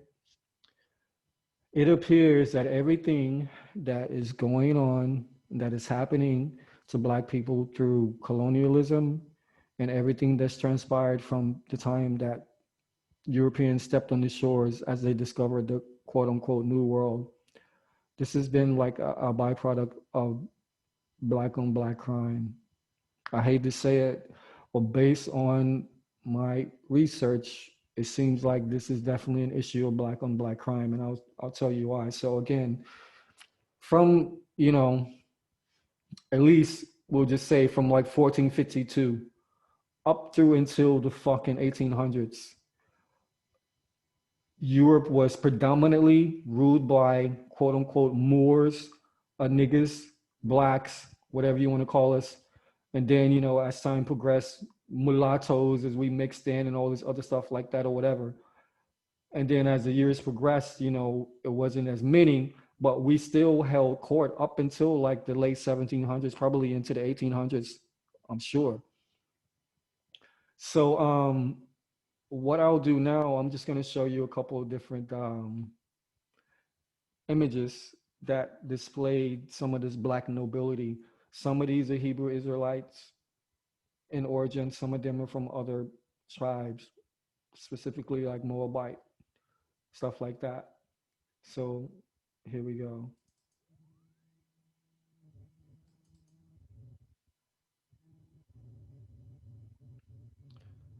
So this is a family crest from the Andrews, a clan Roos, as they would be called. And all of their crests, they just basically had like niggas in different poses with different kind of family type of ornamental things on the crest and stuff like that. So there's books, there's literally books in libraries and government libraries, like the government Library of Congress and shit, that has all of this documentation in them. Trust me, it's all there. So this cat is from Clan Roos. These guys were in fact Israelite. I can tell you that. Um, this guy is like a German cat. You know what I'm saying? A Switzerland or some shit. You know what I'm saying? Look at that. These were crest. This is a couple hundred years ago. Why don't we know this? Why were we not taught this in school? Look it up. I'm not gonna even murder this fucking word, but Obervinigen, Obervinigen, because I'm sure that's how the W is generally pronounced, like a V, Obervinigen, or whatever. So that's their family crest.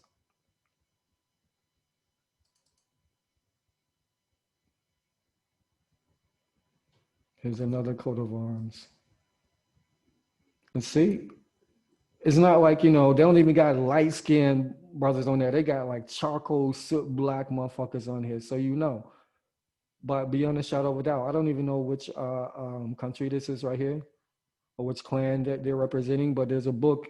I have a book of all of these that go into great detail of the crest, what these symbols mean, and the origin of the so-called clans, families, the houses. So the whole nobility system that the Europeans are dealing with now is based off of these people all over Europe. In every country that we know now, these are the faces that were the progenitors. Isn't that interesting?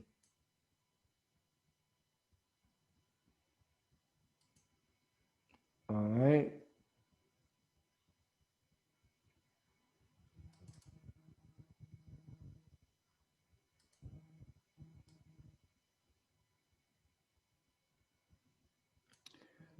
I think this is Charles or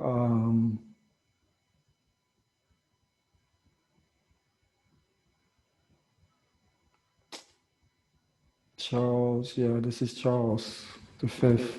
I think, I'm sure. So you got that going on.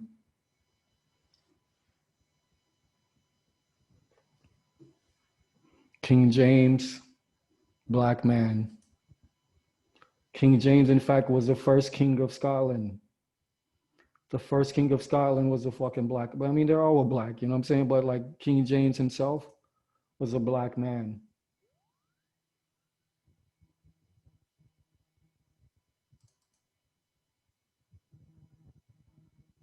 Another one. So, and look at the date of this 1500, 1558. Okay. So again, the age of discovery or the doctrine of discovery initiated by the Papal Bull, Dom Diversus. He was one of the guys that was in charge when this shit was going on. You people need to understand what's happening here. This was not started by the Caucasian. This shit that happened over in the Americas was not initiated by the white people. Wasn't initiated by the Albions. They just came in as management and ultimately took over.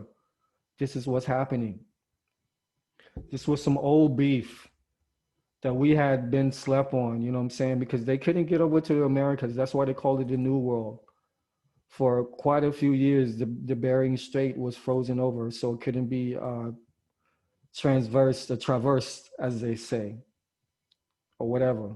So they couldn't get over here, but they knew what was over here based on records and reports and the traveling that we had already done.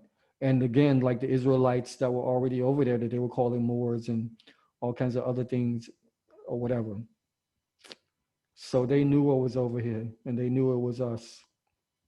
Italian coat of arms, the Tucci's, Insignia Lucensium, 1550 to 1555, Bavarian State Museum.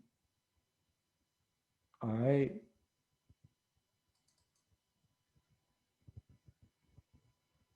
Saint Jerome, Jerome at Rome. That's who that is. You know what I'm saying? Like it's all there. Your entire Holy Roman Empire, your entire Vatican. was built on the black of Negroes, negras, negus. This is what I'm trying to tell you. And some of these uh, uh, ruling kingdoms over there, some of them were Hebrew, Israelite, not all of them. And the ones that I'm telling you, the ones like King James and Charles and Nicholas and all these cats like that, you know what I'm saying? This cat is Hebrew Israelite, Eastern European cat, Bulgaria. King Boris the First, also known as Boris Mikhail, died 2nd May 907. Was the King Yas Prince of First Bulgarian Empire, 852 to 889. All right. So this is what you're dealing with all over Europe. This is what they've been covering up. This is like niggas running shit, niggas beefing with each other because some of us didn't keep the code, as far as what I can see. Some of us did. Everybody didn't like that. So you had these Hebrew Israelites, which is this is the greatest epic story that I've ever can imagine being told is our story. Whichever side of the coin you land on, whichever tribe you rock with, this story is amazing. And everybody else is just really picking up the pieces. And meanwhile, we're lost to what we really did and who we really are. But this is what it is. And I just really wanted to. This is something that I really been wanting to do forever, like really a long time. And even before all of this shit popped off with George Floyd, this is the research that I've been on, whatever. And the thing with Desean Jackson and that whole rigmarole, because I know how powerful that statement is to say that we are the true Hebrew Israelite. Even if Deshaun Jackson would not have added the Hitler quote, they still would have buried him. They would have found a way. They would have found a way to bury him because this is like the most taboo subject ever in American historia. Is this particular subject of who are the original inhabitants of America and why is everybody saying that we are the Hebrew Israelites? And what does that have to do with everything? And who are these people that are sitting over there now in this made up uh, land called Israel? All of this needs to come to light. And because we're in the age of knowing, there's no choice. That's just why this shit is even coming out now. But what I can tell you, they're fighting against it. This has been about a month and a half ago. True story. I was following up a particular line of research regarding maps. I came across this one map, and as I told you before, if you get into these, I won't even call them ancient maps because I don't call a couple hundred years ago ancient. But if you get into these maps from like the 13, 1400s, a few earlier than that, moving forward, and you see there's been many of them, a lot of them. But these landmass, the names change from their original names.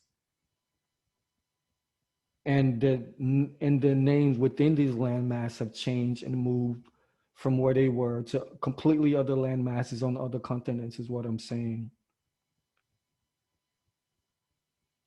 So this is how they kind of proliferated the cover up by basically it's like they get the map of the world, put it in a fucking blender and shake it all up and then put it all together, like as far as the names and shit. And boom, that's where everything is. And then they're telling you this place is here, cradle of civilization here when it's actually there.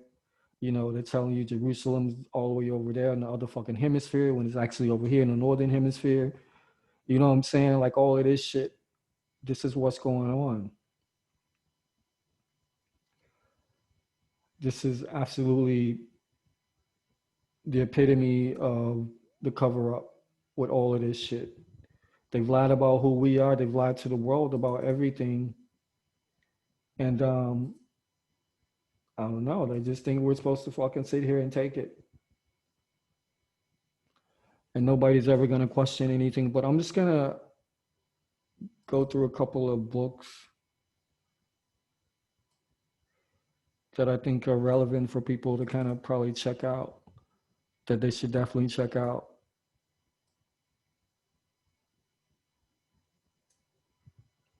Jack D. Forbes, Africans and Native Americans, Language of Race and the Evolution of Red Black People. Red Black Peoples. All right. So that's Jack D. Forbes.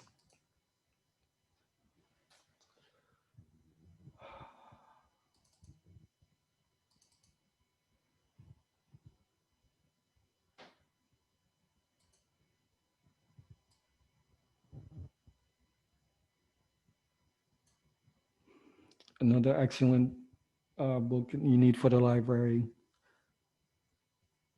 American Holocaust, Conquest of the New World. And a lot of these books that I have actually get into the gory details of how all of this transpired.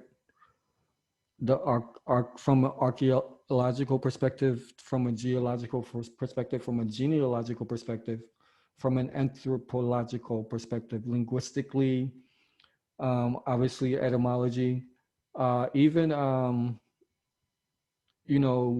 animals, plants, minerals.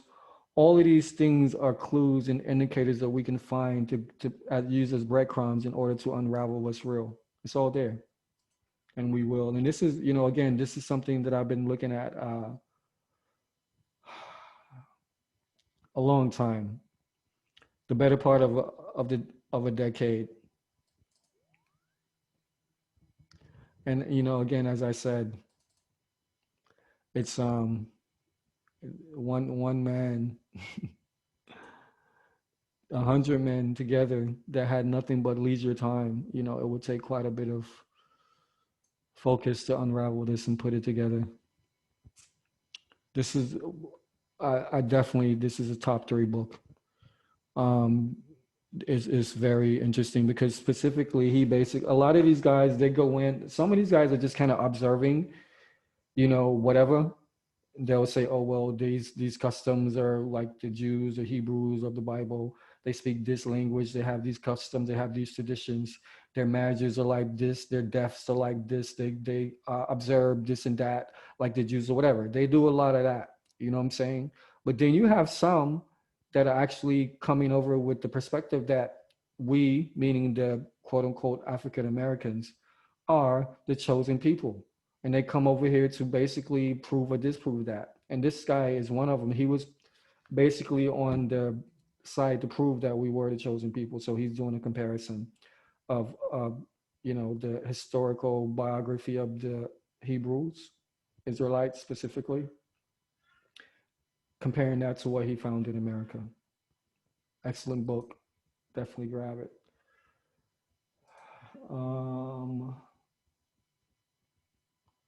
What else we got?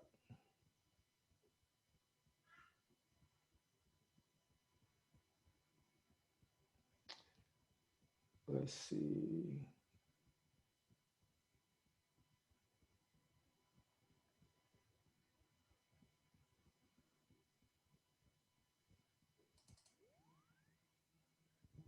Got this other one here. It's called History of the American Indians. And this is just a good record of a lot of the tribes, specifically in and along the East Coast and a bit inward towards the Mississippi. This is a good documentation of the tribes, the languages, cultures, and ethnologies and things like that. So that's something good to have just for a reference point. We've been dealing with that. I can show you maybe one or two more. Uh,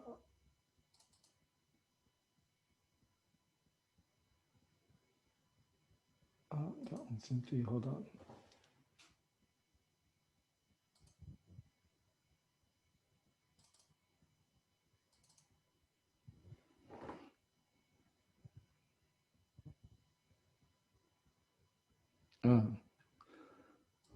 Don't want to come up, eh? Oh, good.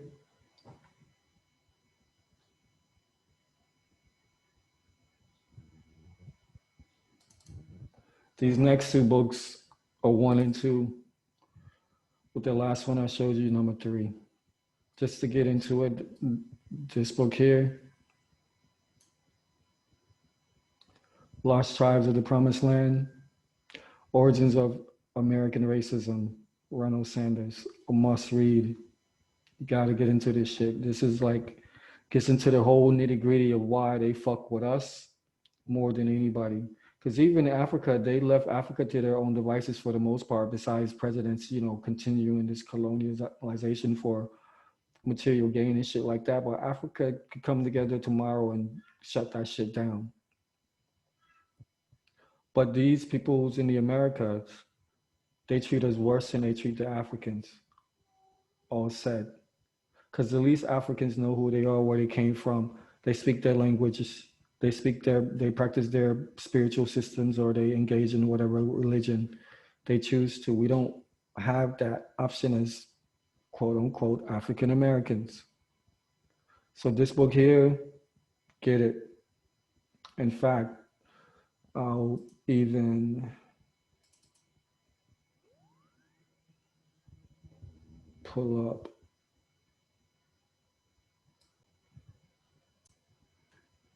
the book itself, show you some of what's in it. This is the cover.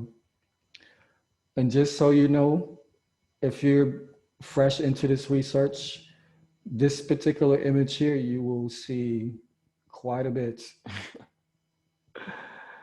This particular figure and his line, to me, is the most significant figure in all of the story of the planet, as far as what we know, as far as we know as, let's say, modern history, fucking 10,000 years. No shit. This cat here. Many names, many titles, many attributes, whatever, but David, biblical name, Prester John is what the Portuguese called him. Lebna Dingo David is what they called him over in South India, and especially South India, and those in the land of Tamil Nadu. Raja, I told you Raja de Raja Chola, which is basically means like King of King or whatever, as they say, as the Rasta say, the Lord of Lords, Ancient of Days, all of these titles and names that this particular individual in his line. And when I mentioned earlier, the line of, Solomon and Abraham and Joshua and Ezekiel and all these individuals hail from this line. All these individuals are keepers of the code, Hebrew Israelite. So the lost tribes of the promised land.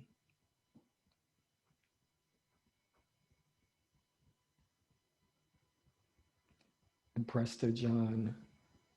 So again, it talks about all of these different things, Jews and new Christians, which is very important because this Christianity was not always a thing. All right. And Hebrew Israelite especially, we fought against Christians, but we fought against Mohammedans as well. We fought against all kinds of people that was not keeping the code and encroaching on whatever we were trying to do in our lands and stuff like that or whatever.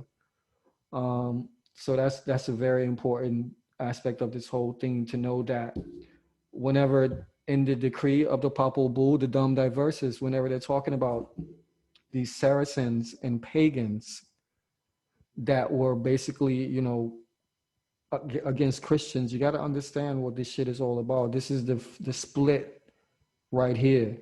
This is why some of our tribe, they fuck with the Mohammedan shit.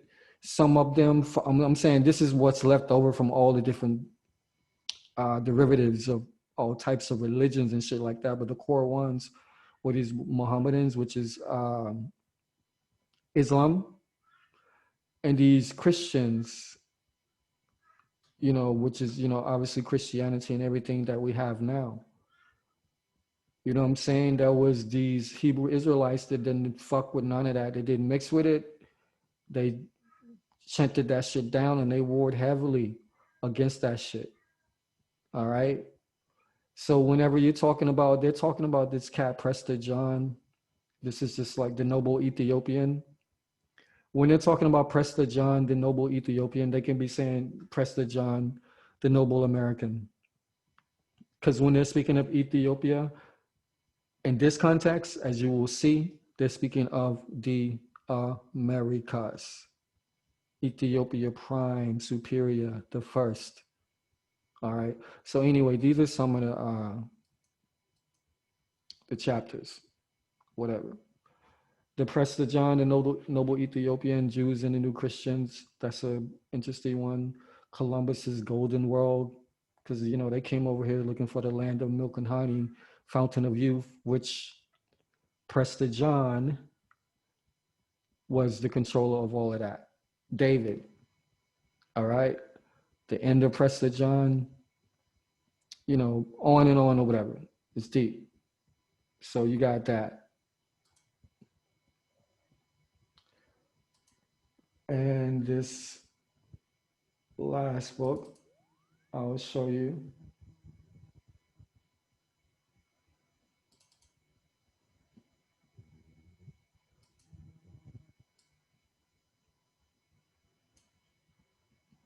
Bomb.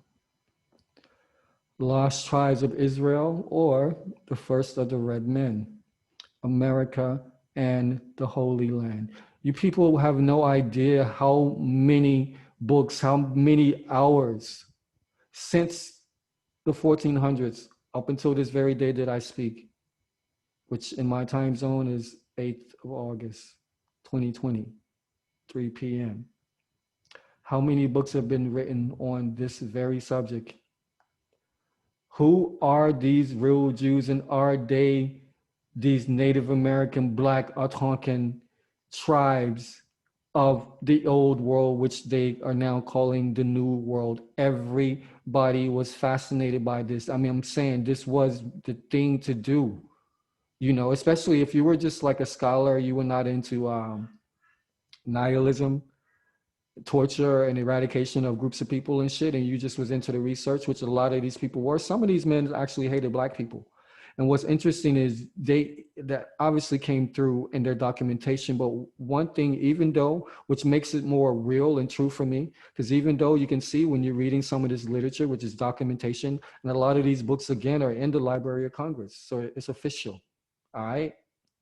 When you read this shit and you see how some of these men obviously had disdain for melanated people, yet and still they documented the absolute truth about who we were, what they found, you know what I'm saying, all the way across the board.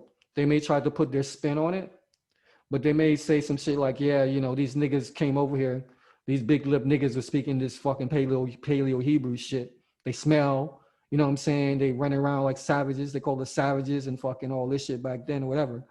But they're gonna tell the truth about what they discover, both from an anthropological level, you know what I'm saying, etymologically, and all the way across the board, all the disciplines, archaeologically, all of that. All right. So this is one of these books, and there's tons of them out there. And a lot of these books were written hundreds of years ago, before any tainting could be done. They were telling the truth. All right. So hopefully at this point, I know I've gone through quite a bit, but hopefully at this point, I've shown you at least like a credible snapshot to inspire your truth reflex to dig in deeper to this research, unravel this truth. And again, I haven't even gotten into significance of any of this, what it all means, and why, how, when, what, all of these aspects and layers that we need to peel back. And again, this is not something that's gonna be resolved in a week or even a year, 2 years. This research is so deep, and there's so many things that I haven't even mentioned that are just unbelievable. That's the only way I can describe it, but seemingly is all true. Again, based on the fucking receipts. So um it's taken me a while to even come back to the fray and step into the ring, so to speak. But I'm a researcher at heart. I consider myself, a scientist in the aspect that I approach this reality or whatever. And this particular thing has always been, something that has inspired me even before I realized that my part in this story was what it was. I've always been inspired in the dirt, digging in the dirt. It just so happened, just based on my path, that I discovered that not only that my part, that my and my people have played as is more significant than what we've been told. Not only that we have been lied to, not only my people, but every people we have been lied to, and that lie affects all of us and everything that's going on right now. It affects all of us. And what I'm saying to you, until this lie has been unraveled, until this piece of the puzzle has been brought to surface and things have been put back in somewhat order, that we can move forward, we are doomed. We all know that this paradigm has the shift, but everybody has all these reasons, and everybody really is, well, not everybody, but majority are looking for solutions in the political realm. You're looking for solutions through these appointees, whether they be progressive, so-called, or otherwise, or fascists. And what I'm trying to tell you is that not one single progressive, not one single fascist, obviously, is going to move the needle one way or the other. We're either going to maintain and become more fascist, or we're going to actually unravel the truth to who we are as a planet and who these Hebrew Israelites and what that means to the world, and set this thing right. But what I can tell you is that this paradigm, it has to crumble. It's crumbling already. But what's going to be rising up out of the rubble? That's what we need to talk about. Because this is why I say Black people need to get together and we need to deal with our Black shit. Because there's a lot that we as Black people don't know about, even who we are. And again, some of us are gonna, stay suckling the nipple of this motherfucking system, and that's all cool. You can continue to be the advisors to these so-called kings, because we're dealing with God and goddess shit here. We're dealing with divinity. We're dealing with records that supersede time and space, that have no beginning and no fucking end. I'm not telling you that because of some shit I read. I'm telling you that because of some shit I know based on my experience. I'm just unraveling the facts as they present themselves through the five senses to coincide with what I've already known. So we all basically need to tribe up in that aspect, meaning you need to pick your tribe. You know what I'm saying? And you need to go back and look at what these codes were about, what these laws were about, and you need to decide if you're willing to rock with them. Certain of us historically rock with them. That's why we got left the keys to all of this shit. And that's why some of the motherfuckers that look just like us, act just like us, eat, sleep, drink, and shit just like us were the ones that ultimately caused our demise. And we're going to talk about that. These place keepers we call the so-called majority, the so-called the ones who exercise white supremacy, which to me is an oxymoron by the very nature, no matter how you want to chop that term up. That's an oxymoron. There's no such thing as white supremacy, because they never have ruled anything. And right now, these so-called white people that are placeholding and basically the face of this system in the modern age and shit, they're placeholders and they have no power. This is what I'm trying to tell you. We don't need to go to their political systems. All we need to do, just stay home. Just stop giving your energy to this system. Just do that shit in unison. Whatever clique you in, just do that shit in one unison as Black people and see what happens. We affect everything, especially in America. The whole world lives and sleeps and breathes and walks to the beat of these so-called African fucking Americans. We are not fucking slaves. We are prisoners of war. You must overstand that and understand that from every level. We are prisoners of war. That's what we are. Black on black war initiated and then got co-opted by the Albions, the Caucasians, the Caucasoid. Now we both fucked up. All the tribes fucked up. Now they got the neck on all the niggas, not just these so-called Saracens. Now what? But is there really a nigga in the background still pulling the string? Is that what's going on? Or the plan that you co-opted yourself with these Caucasoids, did it backfire? These are two questions that we need to be asking.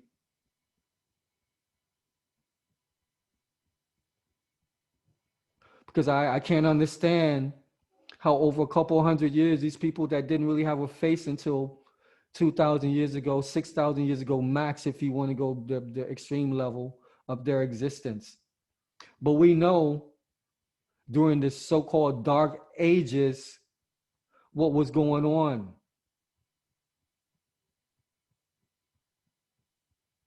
We know the illiteracy, the lack of culture, the lack of knowledge, the lack of science, the lack of spirituality that was pervasive amongst these people we call the supremacists.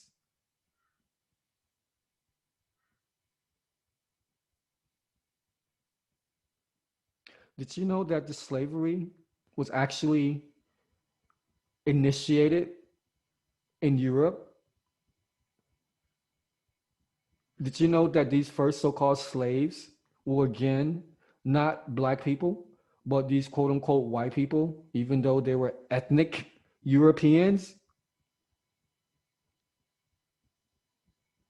Did you know that the first people that came over to America as slaves or indentured servants, the first people to work in fields in America were white people? Do you know who was sending them over? Niggas, just like the photos I showed you. Okay? So who was really in charge? You had niggas from every fucking country in Europe sending white people over here on indentured service contracts like 6 years plus long in some cases and shit that ultimately turned into fucking slavery. You got documentation and books and books and books of how these white people in America, these slaves, these Slavs, were being mistreated by these certain group of black Negroes over in Europe that were coming over here and bringing that shit over to the Americas.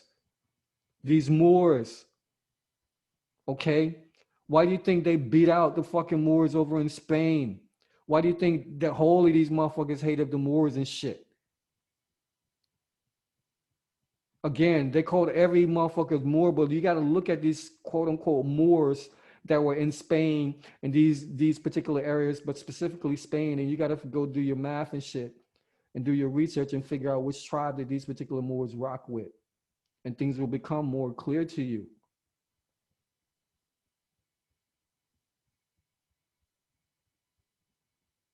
So I know that's a lot, but at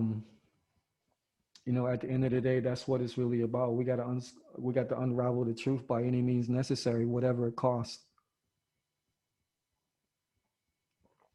So moving forward, I have to basically force myself to put this information out. It's a lot of work, it's a lot of research, and especially how I want to do it. I've been trying to get this live streaming thing situated. It's a pain in the ass, but apparently it always is. So eventually I will be live streaming, but for now I will be putting up little pieces and segments of this type of dialogue and documentation. I'm not really interested in whatever happens on these social media platforms. I can almost guarantee you, but probably won't see much play, probably get blocked and channel this, that, or whatever, but it's all good because I'm not interested in that. I don't care about that. So just from the get-go, Facebook, YouTube, Twitter, whoever the fuck else, all y'all can fuck off. I don't care. You're not censoring me. I got the receipts. I'm speaking facts. I don't got no hate against nobody. It's only a game of chess, bruh. But I need to know where all the pieces are. I need to know where all the bodies are covered. I need to see the real fucking playing field All right? And if you got a problem with that, then you got a problem with me. You got the problem with the Most High.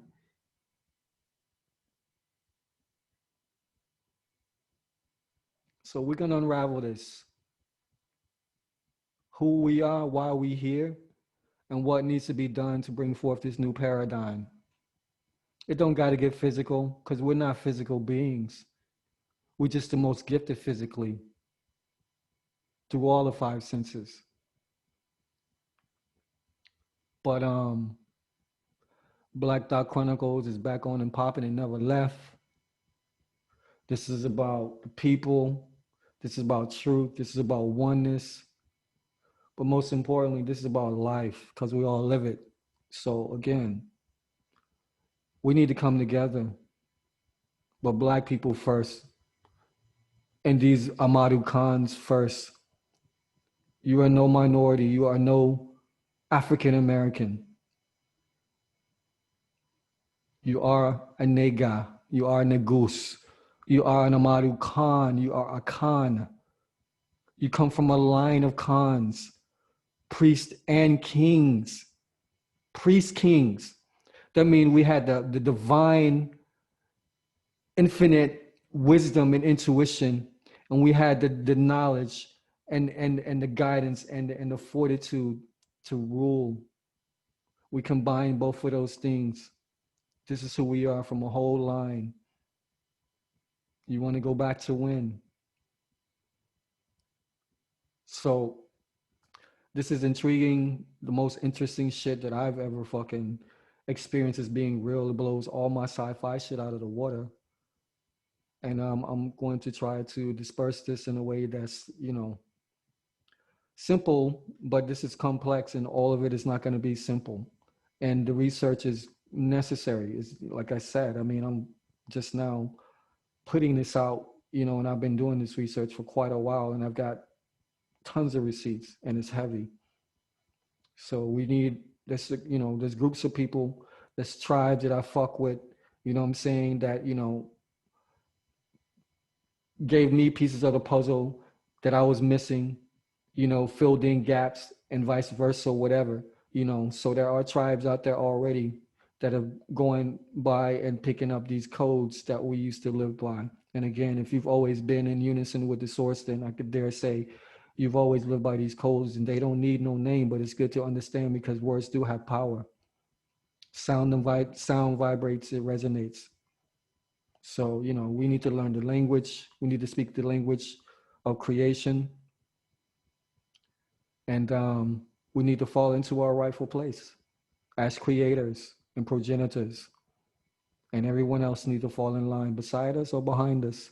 That's what it is. All right. So this is the one sun cipher, baby sun. The light reflect 9 cipher. Black Dot Chronicles. We're here to stay. All power to the people. Black power. No compromise. One.